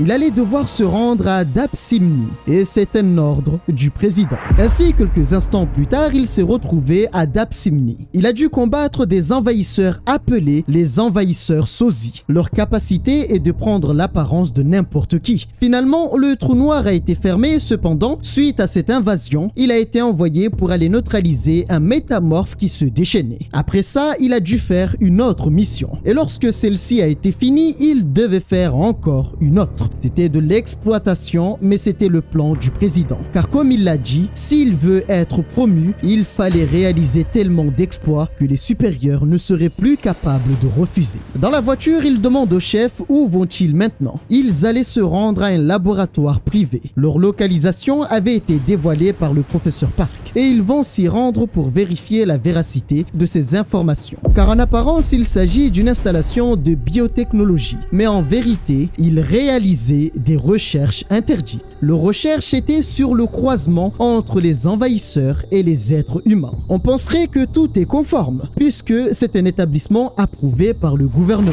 Leur mission sera donc de s'y infiltrer et d'extraire les données avant de partir ni vu ni connu. Panda informe que la défense est impénétrable. Il s'agit d'un bâtiment 3 étages sans sous-sol, mais il est bourré de détecteurs et de caméras de surveillance. Dans ce cas, il faudrait trouver où est installé le labo de recherche. Panda informe que s'il était eux, ils n'auraient pas mis le labo dans le bâtiment principal. De plus, il y a des employés qui n'ont rien à voir avec tout ça. S'ils n'ont pas creusé des tunnels souterrains, le laboratoire devrait être à l'entrepôt de déchets, car c'était le lieu le moins fréquenté puisque les déchets de laboratoire sont assez dangereux. Avec une telle installation, leur consommation d'électricité doit être assez élevée et ils utilisent certainement l'électricité industrielle. Donc il a tout compris. Mais pour Kwang, ce n'était qu'une supposition. Il l'a dit à l'instant. Le point essentiel, c'est l'électricité. Arrivé, 2 gardes les attendaient. Lorsqu'il est descendu de la voiture, il appelle sa femme et lui dit qu'il en était sûr et certain. Il y avait un café dans ces lieux ressemblant à une base secrète. Jung-ha joue le jeu et trouve que cela est fabuleux. Elle devrait se dépêcher et le suivre. On leur demande d'arrêter car ce n'était pas un café. En les regardant de plus près, ils ressemblent vraiment à des agents de sécurité. Est-ce une sorte d'événement surprise? Sa chérie d'amour a trop attendu, alors il aimerait entrer. Jung-ha se met en colère et lui demande d'arrêter de l'appeler chérie. Ont-ils vu son visage? À cause d'eux, elle est très en colère. Alors qu'il s'embrouillait avec ses agents, Panda a profité de l'occasion pour entrer en douce afin de pouvoir couper le courant. Vu qu'ils ne les laissent pas entrer, alors ils vont partir. Quel dommage. Dans la voiture, il demande à Jung-ha son rêve ne serait-il pas de devenir actrice. Pourquoi demande-t-il cela? Il préfère ne pas répondre. Il faut savoir que les labos illégaux suppriment immédiatement leurs données, surtout s'ils sont en danger. Donc les attaquer directement pourrait les empêcher d'obtenir les données dont ils ont besoin. C'est pourquoi l'attaque surprise était la meilleure option. Ce plan avait été élaboré par le chef. Et il savait qu'il devait apprendre beaucoup de lui, car un jour, il pourra aussi obtenir son équipe. Le chef le traite d'enfoiré et lui demande d'arrêter de traîner. Puis lui demande comment étaient les gardes. Eh bien, il peut les neutraliser assez facilement. Le mur était assez épais et ce n'était pas des briques ordinaires. Cela veut dire qu'ils ont sûrement utilisé un nouveau matériau. À cet instant, Kwang-ik ne ressentait plus de vibrations. Cela voulait dire que Panda avait réussi à couper le courant. Dans ce cas, qu'il réfléchit à comment percer ce mur. Pour le percer, il pourrait utiliser une bombe. Sait-il ce que veut dire le mot infiltration? Il devrait bien regarder car il a apporté un objet dont il a reçu pour instruction de ne pas l'utiliser trop longtemps. Lorsqu'il a vu cette chose, il a été assez surpris. Après l'avoir sorti, il lui dit qu'il est son père. Mais Kwang rectifie, ce n'est pas ça. C'est que la force soit avec toi. Alors que l'un des scientifiques patrouillait, l'instant suivant, une chose s'est produite. Le mur s'est ouvert devant lui avant de s'effondrer et laisser entrer 3 personnes. Il a voulu crier au voleur, mais c'était trop tard. Après que le courant ait été coupé, tout le monde a commencé à se plaindre. Pour s'infiltrer, ils ont pris leur blouse. Les scientifiques étaient en panique. En avançant dans ces lieux, un homme gardait la porte de l'entrepôt de déchets. On leur demande de ne pas avancer car l'accès était réservé aux membres du personnel autorisé. Jung-ha lui demande s'il fallait le neutraliser. Kwang l'attrape et lui demande où est son chef. Comment compte-t-il régler régler cette situation. C'est précisément pour éviter ce genre de problème qu'ils les ont engagés. Est-ce qu'il veut être viré? L'agent en panique présente ses excuses. C'était son premier jour de travail. Dans ce cas, qu'il ne recommence plus. Le chef lui dit qu'en fait, il aurait fait un excellent escroc. Il ne savait pas vraiment si c'était un compliment ou non. Il fallait trouver rapidement l'accès au laboratoire. C'est alors qu'ils sont tombés sur une entrée. Derrière la porte se trouvait effectivement un centre de recherche. Il fallait rien détacher car les données seraient supprimées. C'est pourquoi le chef leur donne pour ordre de tout embarquer. C'est alors que des chercheurs font éruption. On leur demande qui sont-ils, qu'ils s'identifient maintenant. Ils sont l'équipe de sécurité. S'ils sont bien de la sécurité, comment comptent-ils régler cette situation? Il n'y avait plus de courant. S'ils perdent les données, ils seront tous foutus. Dans ce cas, ils auraient dû sauvegarder correctement leurs documents. Qu'a-t-il dit à l'instant? Qui est son supérieur? Il veut lui parler maintenant. Son supérieur apparaît et le fait dormir. Lorsque les autres voient ça, la panique s'est installée. Suite à ça, le chef s'est assis confortablement et dit à Kwang Ik qu'il devait tout faire tout seul. Il n'avise pas de lui répondre. Quand bien même ils ont pu récupérer les données, cela prendra énormément de temps pour décrypter les mots-clés pour comprendre leur système de communication. Après cette mission, le jour suivant, il s'est retrouvé à devoir attraper un voleur possédant une capacité d'accélération. L'interrogatoire a été assez pénible. Et après ça, il a dû participer à la lutte contre le terrorisme. Pas que, puisqu'il a fermé le trou noir de la station de Sangbang. Sans oublier les insubordinations envers le chef Lee. C'est très important, il faut toujours faire chier le chef Lee. On le faisait travailler tel un chien sans jamais lui donner un seul moment de répit. Mais ce jour-là, une personne était venue le voir et lui a demandé ce qui l'amenait dans ces lieux. C'est l'employé de première classe de l'équipe d'analytique appelé Choi Mi-nam. Il a informé qu'il était venu dans leur service pour voir son ami Johan et savoir s'il n'avait pas de problème. En observant cette femme, il reconnaît qu'elle était la plus belle femme de l'équipe analytique. D'ailleurs, c'était la première fois qu'il lui parlait. Mais étrangement, elle s'approche de lui et lui demande veut-il sortir avec elle. Ce qui l'a surpris et son cœur a commencé à battre très fort. Sauf qu'elle éclate de rire tout en disant que ce n'était qu'une plaisanterie. Elle lui dit qu'il était très intéressant. Mais dans tout ça, Kwang était complètement perdu. Il ne comprenait pas ce qui se passait. Est-ce qu'elle jouait avec lui? En l'observant, il remarque que c'était vraiment une très belle femme qui prenait soin d'elle. Pour lui, ça doit être une athlète. Maintenant, il est convaincu. C'est la femme de ses rêves. Son cœur bat à la chamade. En partant, elle espère pouvoir le revoir. La seule chose qu'il a pu dire à cet instant, c'est qu'il l'aimait. 3 enfants, est-ce qu'elle est d'accord? Dans ce cas, elle fera de son mieux en l'appelant mon chéri. Elle lui dit aussi qu'elle lui donnera autant d'enfants qu'il le voudra. Suite à ça, elle est partie. Et Kwang dit à ses parents qu'il a enfin trouvé sa future femme.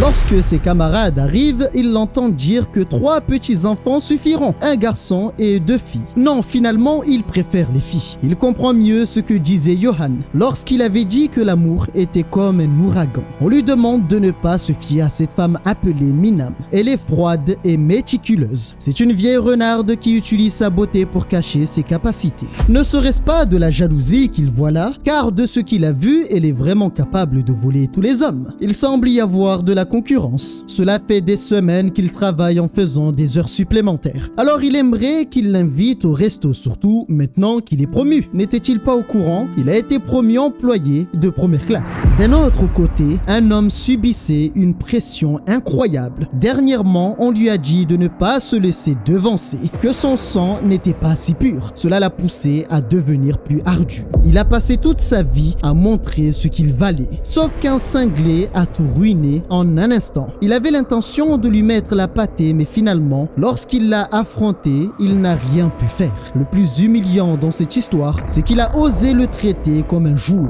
Cela ne peut plus durer. Alors il dit que s'il le veut, il peut aussi devenir employé de 2e classe. C'est alors qu'un homme arrive et lui dit « Employé de 3e classe Kinam, que faites-vous et pourquoi ne répondez-vous pas aux appels ?» Il devrait regarder son supérieur lorsqu'il lui parle. Son supérieur est désormais Kwang Ik et lui dit Luigi n'était-il pas au courant que désormais il est un employé de première classe? Pourquoi ne pas faire la fête ensemble ce soir? De plus, ils habitent ensemble. Et pour sa gouverne, il va bientôt se marier. Kinam avait juste envie de le tuer. Un homme arrive et constate qu'ils étaient ensemble. C'est une bonne chose car ils vont partir ensemble en expédition. Ailleurs, un homme est parti voir l'administrateur Kang Tae-wan. Cela fait des heures qu'il est debout à attendre sans savoir ce qu'il lui veut. Il est devenu ainsi depuis l'affaire avec Mayun. Normalement, sa colère devrait se diriger vers Kwang-ik. Mais alors pourquoi s'en prend-il à lui? Après réflexion, l'administrateur Kang Tae-wan lui dit qu'il faut recruter ce gamin appelé Kwang-ik. Il a analysé ses performances et il reconnaît qu'il est vraiment incroyable. Après tout, il s'agit d'un immortel classé hors norme. Sa mission sera de découvrir ce que veut ce jeune homme et il devra agir sans que personne ne soit au courant. Même le président Nam Myong-jin ne doit pas être au courant. N'ayant pas vraiment le choix, il a accepté. De ce qu'il a compris, il part en expédition. C'est bien ça, mais il ne comprenait pas pourquoi ils sont envoyés là-bas. Et personne ne lui a donné d'explication. C'était le pire briefing qu'il n'a jamais eu jusqu'à maintenant. Et au final, on l'a foutu dehors. Maintenant qu'il est promu, il doit savoir qu'il a accès aux informations confidentielles réservées aux premières classes. Normalement, les employés y accèdent après une formation, mais vu sa progression rapide, dans son cas, cela est arrivé bien plus tôt que prévu.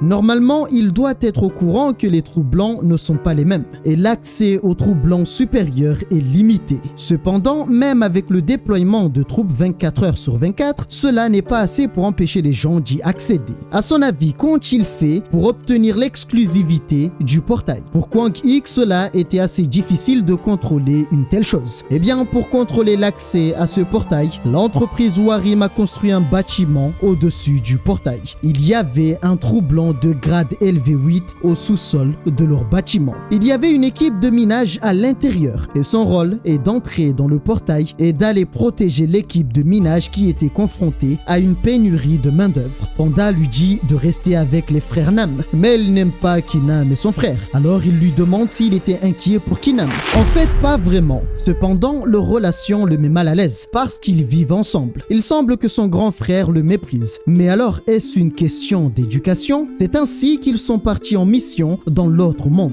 Kwang-ik remarque que c'était différent. Son corps était devenu lourd, ce qui était tout à fait normal, car la gravité était une fois voire deux fois supérieure à celle de la Terre. Sans compter qu'avec le poids des équipements, il avait l'impression que son corps se faisait écraser par cette gravité. Pour Kinam, c'était beaucoup plus difficile que lui. Et arrivé, il voit au loin des silhouettes.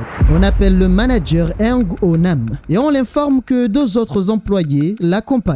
Il leur souhaite la bienvenue dans ce nouveau monde. Il est Kim Dong-cheol. Il allait les conduire au refuge. Au refuge, d'autres discutaient et l'un d'eux demande: ont-ils entendu? D'après ce qu'ils savent, Tranche-ik allait arriver. N'est-ce pas le sauveur de Dong Dae-moon? N'était-ce pas aussi son camarade? Effectivement, elle lui avait déjà parlé. Mais alors, comment se sent-elle? Car d'après le planning, elle va bientôt monter la garde avec lui et Kinam. Elle doit être ravie. Pour cette manche, elle se couche. Qu'elle n'oublie pas qu'il est interdit de faire la conversation pendant les heures de service. Elle informe qu'elle sait très bien rester professionnelle. Voilà une autre qui s'est fait avoir. Ah non, c'est trop. Arrivé, Kwang lui demande pourquoi son frère est venu avec eux. Et le directeur Kim est là aussi. Que font-ils là? Qu'il ne panique pas, il peut tout lui dire, il ne va pas le frapper aujourd'hui. Qu'est-ce qu'il a? Il n'arrive toujours pas à contrôler ses sens? Veut-il qu'il lui donne une astuce? Il devrait faire des efforts. C'est très facile. Puis il éclate de rire après s'être foutu de sa gueule. Une femme arrive et se présente comme étant Kim Da-yoon de l'équipe d'exploration des nouveaux territoires. Et cette femme aux cheveux violets se trouvant juste à côté d'elle, c'est Choi Yeon-seo.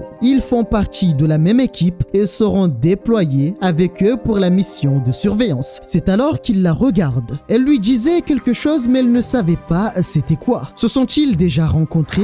Le bâtiment dans lequel ils sont est doté d'un système d'approvisionnement en oxygène. Donc normalement, il n'y aura pas de problème. Kinam leur dit que dans ce cas, il ne reste plus qu'à prendre chacun sa position et surveiller. Kwang leur demande si l'extraction des ressources est faite tous les jours. Cela est fait 1 à 2 fois par semaine, mais elle ne réussit pas à chaque fois. En un instant, il a réussi à installer une bonne ambiance et en très peu de temps, ils étaient limite devenus de nouveaux amis. En tant qu'humble gentleman, il lui dit qu'elle est aimable et doit avoir un succès auprès des hommes. Elle lui lui retourne le compliment. Mais cela ne plaisait pas vraiment à une autre personne qui se demandait s'ils étaient en train de flirter. C'est alors qu'elle lui demande s'il a une petite amie. Il répond non, il n'a jamais eu de petite amie. Encore une fois, il dit non. Kinam rigole en douce et Yeon Seo s'est senti soulagé. Puis lui demande, ne se souvient-il pas d'elle? Justement, il voulait lui poser la question. Ne se sont-ils pas déjà croisés? Il lui avait dit de rêver de lui. Ça ne lui dit rien? Ils s'étaient rencontrés dans le camp d'entraînement. Maintenant, il se souvenait d'elle.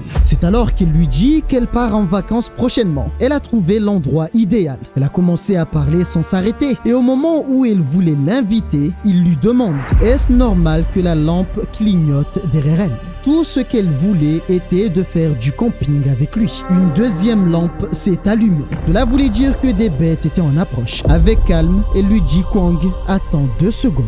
Lorsqu'il s'est retourné pour voir ce qui se passait, il voit du sang recouvrir les vitres et les bêtes hurler de douleur. Puis l'instant suivant, elle réapparaît devant lui et lui dit alors, ce camping. Kinam intervient et informe qu'il semble avoir des goûts très prononcés en matière de femmes. En panique, il lui dit être désolé, il préfère qu'il reste amis. Eh bien, c'est une bonne chose. L'amitié ouvre la porte à la romance et plus tard vers le mariage. Elle veut bien être son amie. Daewon intervient et lui demande ce qu'il pense d'elle. Elle ne devrait pas se méprendre. Ce n'est pas pour sortir avec lui, mais plutôt pour savoir quel est son type de femme idéale. Il préfère les femmes innocentes, mignonnes, intelligentes, attentionnées, avec un joli visage et un beau corps. Elles ont compris, il semble être un homme difficile et elle préfère rester amie. Puis lui donne un conseil. Il devrait redescendre sur terre et éviter de partager sa femme idéale aux autres. Venait-il de dire quelque chose de désagréable? C'est alors que Kinam se réveille après son chaos et demande à Daewon. Les envahisseurs attaquent en groupe de combien en général? Normalement 5 s'ils sont nombreux, mais leur emplacement est plutôt sûr, ce qui fait que ce nombre descend.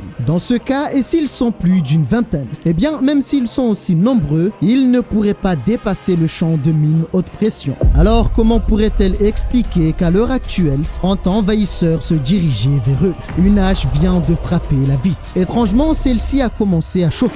Mais alors, est-ce une pierre d'ignition? Quand on arrive dans l'autre monde, on dit qu'il faut 12 heures pour s'adapter, voire plus. Est-ce parce qu'il vient d'une famille pure? Celles et ceux venant d'une famille pure possèdent des sens plus aiguisés. Et lorsqu'ils rentrent dans l'autre monde, leur sens devient brouillé. Kinam a pu tenir le coup après 16 heures de souffrance dans l'autre monde. Ses sens brouillés étaient revenus à la normale. Et lorsqu'ils sont revenus, il a commencé à entendre des bruits de pas légers dans le désert. Cela était si silencieux qu'il ne faisait presque pas de bruit. C'est ainsi qu'il a compris qu'une attaque allait se produire et 30 envahisseurs ont fait leur apparition. La lame a frappé le mur avant de provoquer une explosion. Le centre de contrôle a reçu des signaux annonçant des attaques. Les postes de garde 2 et 3 ont envoyé des signaux d'urgence. La panique s'est installée et il fallait trouver rapidement ce qui se passait. Et après analyse, ils ont compris qu'il y avait une invasion massive d'envahisseurs.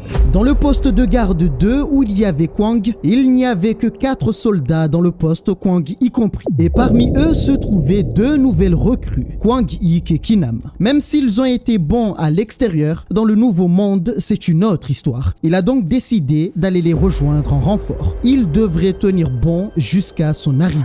Durant cette attaque, Kwang Ik les a protégés avec ses gants. Kinam a voulu savoir quel était cet équipement. Eh bien, il a été gentil et le Père Noël lui a donné ses cadeaux. Personne ne comprenait. Les bêtes avaient utilisé des haches de lancer en pierre d'ignition et c'était la première fois que ça arrivait. Kwang leur demande de se lever, qu'ils prennent rapidement leurs armes car c'était l'heure de l'événement des points d'XP triplés. Daewon constate qu'ils les attaquent en évitant les mines et la majorité de leurs armes sont faites de morceaux de fer et de pierre. L'avantage, c'est qu'ils disposent de ce bâtiment pour se couvrir. Leur mission sera donc de tenir le coup jusqu'à l'arrivée des renforts. C'est alors que la bête prend une bouffée d'air. Par la suite, lance un rougissement et les bêtes ont commencé à bouger rapidement. Une hache en pierre d'ignition avait été lancée avant de provoquer une autre explosion. Comment allait-il gérer dans cette situation? L'explosion lui a pris ses 2 mains. Cependant, l'instant suivant, elles ont repoussé. Il possèdent un pouvoir de régénération extrêmement rapide. Ils sont comme eux, mais en plus développés. À cet instant, il a lancé un autre cri pour envoyer les envahisseurs. Yeon Seo leur balance des dynamites, sauf qu'il semble être plus intelligent. Une explosion va se produire et un objet était passé. Elle a été frappée violemment par ce qui semble être une pierre. Kwang Ik active un bouclier pour les protéger. On lui demande il a combien de ses équipements. Il doit être riche. En fait, il était plutôt fauché. Les vitres ont été brisées et ces choses ne cessent de lancer des projectiles. Daewoon a récupéré une arme plutôt spéciale. Cette arme permet de changer de direction. Tout en étant couvert et en sécurité, elle pouvait voir ce qui se passait. Elle informe qu'il n'y avait plus d'envahisseurs cachés dans le coin. Mais alors comment explique-t-elle que le mur était en train de se briser? L'instant suivant, une bête est apparue. Yeon Seo a voulu tirer, mais Kwang Ik intervient pour lui dire d'arrêter. Cette chose disposait d'une pierre qui renvoie les balles. Si elle tire, les balles allaient les toucher. D'autres étaient apparus par derrière. Tout semblait avoir été calculé. À cet instant, Kwang apparaît devant lui avant de lui mettre une balle dans la tête. Alors qu'il le regardait s'effondrer, Ki-nam apparaît derrière lui pour le couvrir et lui dit de ne pas baisser sa garde. Daewoon s'injecte la potion BB8, appelée aussi la bénédiction d'Odin. Cette potion permet d'augmenter les capacités physiques et elle leur demande à tous de s'injecter la potion. Et il fallait prendre la fuite rapidement car sinon ils allaient mourir. Mais Kwang leur dit qu'il allait sortir pour réduire le nombre de monstres. Puis il leur demande s'il les laisse seuls, pense-t-il pouvoir gérer ceux à l'intérieur? Est-ce qu'il le sous-estime? Lui, Ki-nam peut tous les prendre s'il le faut. Dans ce cas, qu'il ne laisse pas les autres mourir. On dirait qu'ils s'entendent plutôt bien. Est-ce parce qu'ils sont des hommes? Elle aussi, elle ne doit pas mourir. Et si elle est vivante au moment de son retour, il exaucera un de ses vœux. Est-il bien sûr de cela? Il a intérêt à tenir sa parole. Quelques instants plus tard, Jang Ho-nam, le chef de la première équipe de sécurité, est arrivé au poste de garde numéro 2. Le bâtiment ne ressemblait plus à rien. Et lorsqu'il a ouvert la porte, il a trouvé Daewoon allongé par terre aux côtés de Yeon Seo et Ki-nam. Mais alors, est-ce qu'ils sont morts? Et où est passé Kwang Ik?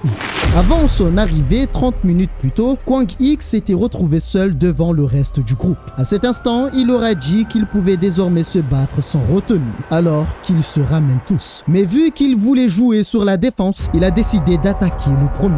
Il n'a rien vu venir. Le deuxième a voulu agir, mais il a été trop lent. En un instant, il s'est retrouvé dans les airs en train de faire la toupie. Un autre est apparu par derrière. Kwang lui a brisé la jambe et la seconde suivante, il les a tous neutralisés. Les bêtes ne comprenaient absolument rien. C'est qui ce gars? Mais Kwang Ik leur dit de faire vite.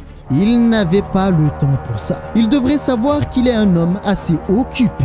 L'un d'eux lance un rugissement. Il avait donné l'ordre d'attaquer tous en même temps. Pour lui, c'était le bon moment pour tester son sens appelé interrupteur de sens. Il prend en compte en un instant tout ce qui l'entoure. Ensuite dessine un chemin qui les connecte tous pour les éliminer en un seul coup. L'action se produit en moins d'une seconde et leur corps se détache de la partie inférieure.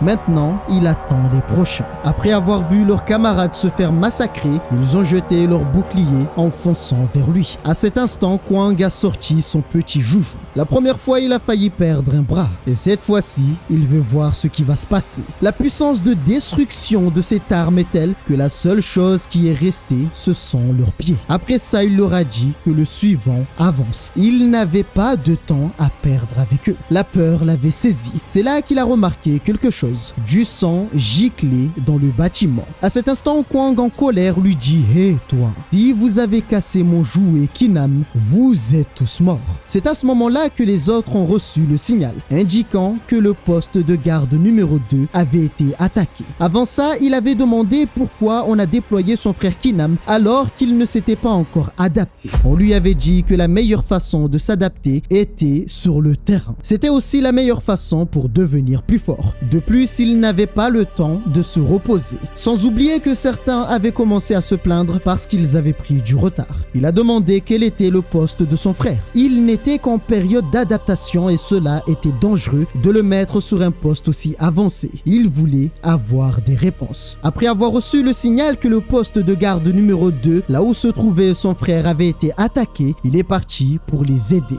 Ces hommes ont décidé de le suivre car il semble que les rumeurs disaient vrai. La rumeur dit que le chef Onam est obsédé par son petit frère Kinam. Il s'inquiète toujours pour lui. C'est ainsi qu'il a retrouvé son jeune frère par terre, recouvert de sang. Mais il n'était pas mort, il était juste fatigué. Ce que ne comprenait pas le chef Onam, c'est comment a-t-il fait pour survivre, car il fallait au moins 5 soldats de race spéciale pour en neutraliser un. Pourtant, ils en ont abattu 3. Quelques instants plus tard est apparu Kwang Ik, qui lui demande s'il était venu en tant que renfort. Et à cet instant, Kwang a été assez surpris. Il a été surpris de voir qu'ils étaient tous dans un sale état. Au moins, ils ne sont pas tous morts. Arrivés, ils annoncent au chef Nam qu'ils ont reçu pour ordre d'aller soutenir le poste de garde numéro 3. Mais il informe que ce n'était pas nécessaire. On lui demande est-ce qu'une brigade de métamorphes est passée par là par hasard? Comment ces envahisseurs ont-ils été éliminés? Le chef venait d'arriver, donc ce n'était pas lui. Et aucun renfort ne se trouvait dans le poste de garde. On lui dit que c'est cet homme qui s'est occupé d'eux tout seul. Et tout ce sang sur ses vêtements était celui des bêtes. Il se présente comme étant Lee Jae-sung. Il est chef d'équipe. Son nom est Yu Kwang-ik, employé de première classe. Concernant le rapport, ils verront ça plus tard. Et quant à lui, il allait devoir les aider. Yeon Seo a commencé à parler. Kwang lui demande d'arrêter de parler car ses blessures étaient graves. Elle se jette sur lui pour avoir un bisou. Comme il l'a dit, il réalisera un de ses vœux. Elle veut un bisou. Dans la salle de briefing, un homme avait une mission de la plus haute importance, rallier Kwang-ik à leur cause. Plusieurs possibilités se présentent à lui. Il avait entendu dire que Kwang-ik n'avait jamais eu de petit ami. Une idée lui était venue en tête. Mais Kwang-ik apparaît et lui demande « Est-ce son fils ?» Il pète complètement les plans car la photo était celle de sa fille qu'il voulait lui présenter. Il était préférable pour lui de commencer la réunion d'urgence qui était au sujet de l'assaut que le poste de garde avait subi. La rumeur court que Kinam, Daewon et Yeon Seo ont réussi à tuer 3 trolls, ce qui était impressionnant. Mais lorsqu'ils entendent que Kwang-ik avait anéanti tous les envahisseurs, ils furent tous assez surpris. On a commencé à lui poser des questions. Comment il s'entraîne pour être aussi fort? Alors il leur a montré un simple mouvement et leur a dit qu'il y a un dicton qui dit « C'est celui qui domine sa main gauche qui dominera le monde ». Alors qu'ils entraînent leur main gauche. Le lendemain, tout le monde dans la base de l'équipe d'exploration numéro 4 ont commencé à entraîner leur main gauche. Il a sorti une connerie, mais en même temps, il y avait une part de vérité. Car ce qu'il voulait dire, c'est que le plus important, ce sont les bases. C'est alors qu'une personne vient le voir. Il aimerait savoir s'il a une minute à lui accorder. Il y a de cela 10 minutes, il était parti voir son frère et lui avait demandé de le déployer pour la mission de reconnaissance. Mais ce dernier avait refusé, car que pourrait-il faire avec un bras en moins? Il n'a pas voulu abandonner et a insisté pour obtenir cette autorisation. Pour lui, aucun des agents présents ne serait à sa hauteur pour jouer le rôle de radar avec ses sens. Son frère l'a informé qu'il allait prendre sa place. S'il continue, jamais ses efforts ne seront reconnus et il allait faire en sorte que leur famille n'ait pas son mot à dire à leur sujet. Il devrait faire attention à ce qu'il dit car les murs ont des oreilles. S'il voulait vraiment y aller, il devait aller convaincre Kwang-ik. Il devrait lui demander de prouver qu'il était indispensable à leur mission et faire en sorte qu'il vienne le voir et à ce moment-là, il considérera peut-être cette possibilité. Kinam ne voulait pas le faire, surtout pas à Kwang-ik. Il voulait faire plutôt la demande au directeur Kim Dong-cheol, mais son frère voulait que ce soit Kwang-ik. S'il n'en était pas capable, alors il pouvait juste abandonner. C'est ainsi qu'il s'est retrouvé là à devoir lui demander une faveur. Kwang-ik lui demande que veut-il? Une faveur? Il l'informe qu'il descend de la lignée de gens de sang pur. Personne n'était aussi qualifié que lui pour une telle mission de reconnaissance. Il comprend parfaitement, mais il y a un petit problème. Il n'avait aucune raison de le choisir, car son frère Onam les avait rejoints. De plus, sait-il se battre contre un troll? Kinam répond oui. Il suffit de couper le corps du troll en plus de 30 morceaux pour arrêter sa régénération. C'est ce qu'il avait appris dans la simulation. Mais alors comment a-t-il pu finir dans cet état tout en sachant comment les combattre? Pourtant, il lui avait dit de faire des efforts. Kinam lui dit qu'il le savait. Mais combien d'efforts devra-t-il faire? Ce qui a surpris Kwang-ik. Cela ne lui ressemblait pas. Il avait remarqué qu'il était triste car il faisait des efforts sans résultat. En voyant l'état émotionnel de son ami, il a rapidement changé son comportement. Il est devenu plus compréhensible envers lui. Il lui dit qu'il doit y consacrer consacrer de son temps, autant qu'il le pourra. Pourra-t-il lui accorder cette faveur? Cette situation énervait Kwang. Il n'aime pas voir Ki-Nam comme ça. Alors il se retourne et lui dit lève la tête et qu'il n'avise plus jamais à la baisser devant lui. Et quoi qu'il arrive, il n'y aura jamais de faveur entre eux, ce qui a surpris Ki-Nam. En revanche, ils peuvent bien sûr passer un marché. Ah, ils m'ont feinté. Bon, ils m'ont feinté. Ok. Ben, je vais retourner manger mes beignets, hein. Ah, moi j'ai cru que c'était devenu un bon gars, qu'il allait enfin laisser le pauvre Ki-Nam tranquille. En vrai, il faut savoir que pour Kwang-ik, Ki-Nam c'est son ami. Et il ne le voit pas comme un ennemi ou un rival. Si Ki-Nam est en danger de vie ou de mort, il faut savoir que Kwang-ik, il va buter tout le monde juste pour le retrouver. C'est son gars sûr, mais il aime aussi le tabasser parce qu'il est trop arrogant, Ki-Nam. Il faut pas l'oublier ça, il est beaucoup trop arrogant, Ki-Nam. Après cette rencontre, il est parti voir Onam et lui a dit qu'il a changé d'avis. Maintenant, il veut Ki-Nam. Il pense qu'il leur sera d'une grande utilité. Mais que raconte-t-il? A-t-il vu l'état de son bras? Pense-t-il vraiment qu'il pourra participer aux missions? Cette mission n'est pas une plaisanterie. Il l'entend bien, mais Ki-Nam n'aura pas besoin de son bras. Ce qu'ils ont besoin lors d'une mission de reconnaissance, c'est un commandant, un attaquant et un radar, sans oublier le sniper. Certes, il n'a plus qu'un seul bras, mais ses yeux et ses oreilles sont intacts. Pour lui, personne n'est mieux placé que lui pour remplir le rôle de radar. Bien, maintenant, il va l'amener avec lui. Il a été obligé d'accepter la demande de Kwang-ik. Durant le briefing de la mission de reconnaissance précédée par Onam, certains ont commencé à boire du jus d'orange, ce qui a surpris Kwang-ik. Cette personne est la manager Kim Yumi de l'équipe d'exploration numéro 4. On l'appelle la grande buveuse. Le deuxième est l'assistant manager Lee Sun-chang de l'équipe d'exploration numéro 4. Il informe que la constitution de Yumi était plutôt spéciale. C'est pourquoi elle pouvait autant boire. Elle lui propose de boire une gorgée. Elle risque de le regretter. À cet instant, elle éclate de rire et lui demande s'il a une petite amie. Que dit-il d'une femme plus âgée que lui? Eh bien, cela mérite réflexion. Il ne comprend pas. Depuis peu, les femmes sont intéressées par lui. Comment cela est possible qu'il arrive à séduire autant de femmes? L'assistant manager intervient et lui dit fais gaffe. Elle vise que les puceaux. Malheureusement, suite à cette phrase, le soldat est tombé au front. Kwang-ik savait qu'il n'y avait personne de normal dans cette équipe.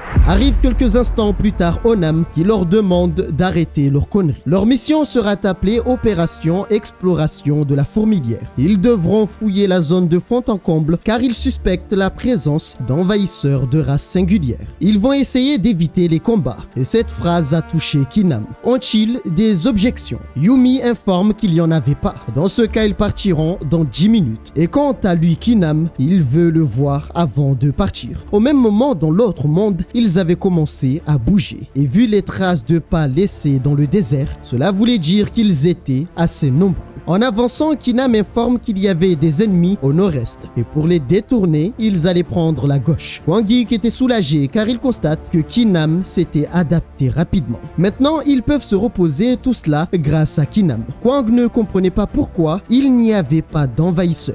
La raison, c'est qu'il fuit les éclairs rouges. Les éclairs rouges sont un phénomène météorologique propre à l'autre monde. Sa température est si haute qu'une fois touché, on finit en cendres. Cependant, il possède une autre particularité assez intéressante. Là où l'éclair rouge a frappé, une pierre d'ignition fait son apparition. Il s'agit d'un des phénomènes où la foudre elle-même crée une nouvelle matière appelée la pierre d'ignition. Même les envahisseurs, aussi forts soient-ils, ils ne peuvent rien faire face à de telles catastrophes naturelles. Ils sont certainement en train de se cacher dans un endroit sûr. C'est pour cette raison qu'ils se rendent à la Fourmilière. Quelques instants plus tard, ils sont arrivés devant une grotte. Des fées des enfers sont apparus. Il fallait dans un premier temps identifier les créatures se trouvant dans le repère. Et pour cela, ils allaient installer un camp près du repère. Ils se sont donc installés et Yumi semble être la personne la plus joyeuse. C'est alors que Kwang-ik interpelle Ki-Nam et lui dit que si c'est trop dur pour lui, il n'a qu'à le dire. Il pourrait le porter. S'il rencontre encore des trolls, il n'a pas à s'inquiéter. Il va lui en laisser un et éliminera tout le reste. En voyant sa réaction, Kwang-ik était content car il avait retrouvé son vieil ami. Sauf que Ki-Nam lui dit qu'il n'y a pas de problème, qu'il les tue tous et lui en laisse un. Ce n'est pas vraiment la réponse qu'il attendait. C'est alors qu'une personne apparaît et lui lui demande pourrait-il garder sa bouche fermée. Dans le repère, il semble que les bêtes communiquent entre eux.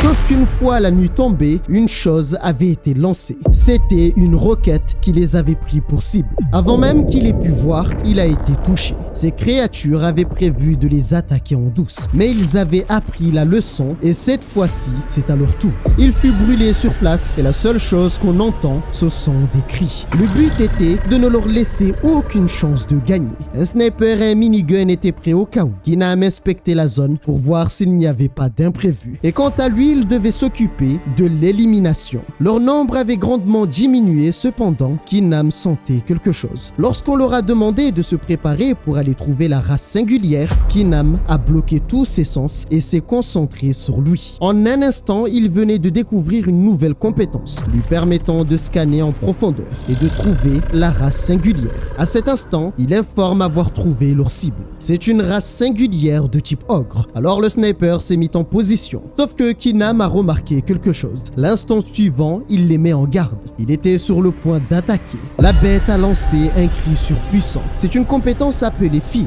Un cri si puissant que les ennemis deviennent paralysés. Son atout est de provoquer une peur issue de l'inconscient. Les autres ont commencé leur attaque. Certes, cette compétence était puissante, mais comparée à l'aura de son professeur, cela n'était rien. Ils ont été éliminés en seulement quelques secondes. Par la suite, il sort un fusil avant de lui exploser le crâne. Un autre était apparu derrière lui. Malheureusement pour lui, il fut annihilé.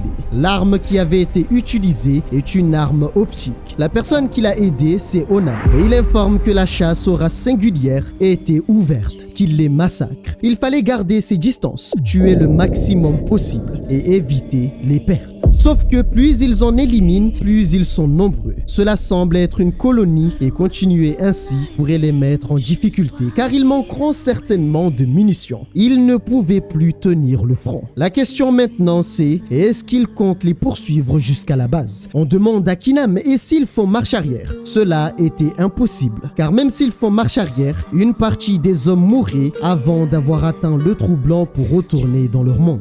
Onam était paralysé. Il n'arrivait pas à y croire et savait qu'il ne pouvait pas continuer. Et s'il recule, beaucoup allaient mourir. De plus, cet ogre était étrange. Il ne faisait que les regarder et semble commander les autres. Il avait certainement éveillé le pouvoir de manipulation de masse de type télépathe. Sans oublier que certains n'avaient plus de munitions. Tous étaient terrifiés devant cette bête. C'est alors qu'elles ont commencé à avancer vers eux. Et le boss final n'a fait que regarder avant de laisser apparaître un large sourire sur son visage. Il savait qu'il n'avait aucun moyen de se défendre. Il a donc dirigé son arme vers lui. Mais le problème, c'est qu'ils sont trop nombreux, ce qui veut dire que même le combat rapproché est inutile. Ils ne peuvent pas demander de renfort à cause de la tempête de sable et des éclairs rouges. Il fallait donc trouver une autre solution rapidement. La bête a commencé à éclater de rire. L'instant suivant, elle a pris une balle dans la tête. Surpris, ils se retournent tous. S'il comprend bien, il devrait se dépêcher de se replier maintenant, c'est bien ça? En éliminant le chef, les sous-fifres ne peuvent plus rien faire, car ils ne pouvaient pas travailler ensemble et leur connexion était coupée. Que fait-il ce soir? Il avait quelque chose de prévu. Onam avait été impressionné, surtout que cela fait seulement 1 an qu'il est là. Mais Kwang lui dit, pitié, pas vous aussi. Il voudrait savoir quelle est cette arme. C'est un cadeau d'un ingénieur de l'équipe d'exploration. Cette arme portable est faite de pierres parasitiques. Pour qu'elle prenne forme, elle lui prend une goutte de sang et 2 autres gouttes de sang pour former une balle. Il suffit simplement de viser avec son pouce et la balle est lancée à une vitesse supersonique vers la cible. Mais dans tout ça, il aimerait savoir concernant ce revolver qu'il porte. C'est une pièce qui allie la technologie mortelle avec des sorts. Il porte le nom de Siku et il peut tirer des balles de glace, de feu et de pierre. Il semble que cette arme est vraiment puissante et Kwang savait que s'il n'y avait pas eu autant de monstres, c'est lui qui aurait éliminé le boss avec cette arme. Donc cette arme est customisée. Il informe que cette arme ne pouvait pas être utilisée par une personne qui ne pouvait pas utiliser la magie. Kwang Ik ne comprend pas la magie. Il avait appris les bases juste pour pouvoir se servir de cette arme et il est loin d'avoir le niveau d'un mage. D'un autre côté, Kinam ne pouvait plus les supporter. Il parlait comme s'ils étaient de vieilles connaissances. C'est allé si loin que Kwang Ik lui dit que c'est vraiment la classe. Peut-il la l'appeler tonton, mais Kinam intervient et lui dit de ne pas pousser le bouchon trop loin. Cependant, Onam avait accepté tant que cela restait entre eux. Et à cet instant, Kwang Ik dit à Kinam qu'il ne devrait pas s'en mêler, c'est une discussion entre supérieurs. Il allait faire son rapport et quant à eux, il pouvait aller se reposer. Alors il se rapproche de son ami Kinam pour lui demander de les suivre pour aller manger, mais il n'aime pas qu'il le touche. Comme ça, il est de l'autre côté. Non, il aime seulement les femmes. Et son rêve est de devenir président. C'est quoi le rapport? Eh bien, comme ça, il commencera par instituer la polyandrie et la polygamie.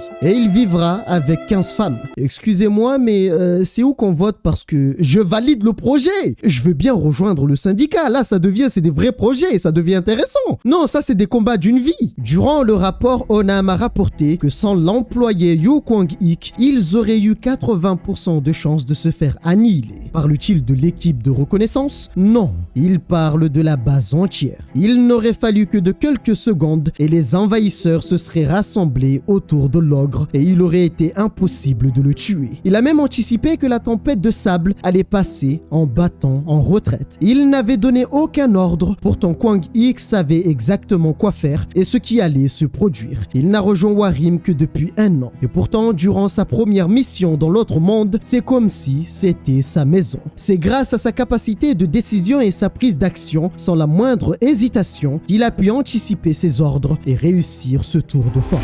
Il est forcé de constater qu'il l'avait sous-estimé parce qu'il était un sang mêlé, mais en réalité, il dépassait de loin ses prévisions et c'est un bonhomme hors du commun. Il semble y avoir de la concurrence et ce gamin les avait battus avant même que le jeu n'ait commencé. Le responsable de la base ne peut que l'apprécier et si jamais sa sœur arrive à lui mettre le grappin dessus, cela serait assez intéressant pour eux. De plus, il doit être une proie facile vu qu'il n'a que la vingtaine. Qui sait, on ne peut prédire ce qui pourrait se passer entre un homme et une femme. Un autre ne pouvait y croire. Ça devient compliqué. Ce gamin est une arme trop précieuse pour être laissé à un subordonné. Il allait devoir agir en finesse pour réussir à le recruter. À la base, il voulait utiliser le caractère irritable de Jeon-ho pour gagner sa confiance. Avec ses capacités et le fait qu'il ait pu tuer un monstre de race singulière d'une seule balle dans la tête, alors qu'il n'était qu'en mission de reconnaissance, il ne peut pas fermer les yeux et un rapport parviendra forcément au siège. Et quand le président Nam aura vent de ce qui s'est passé, cela deviendra encore plus compliqué pour le recruter.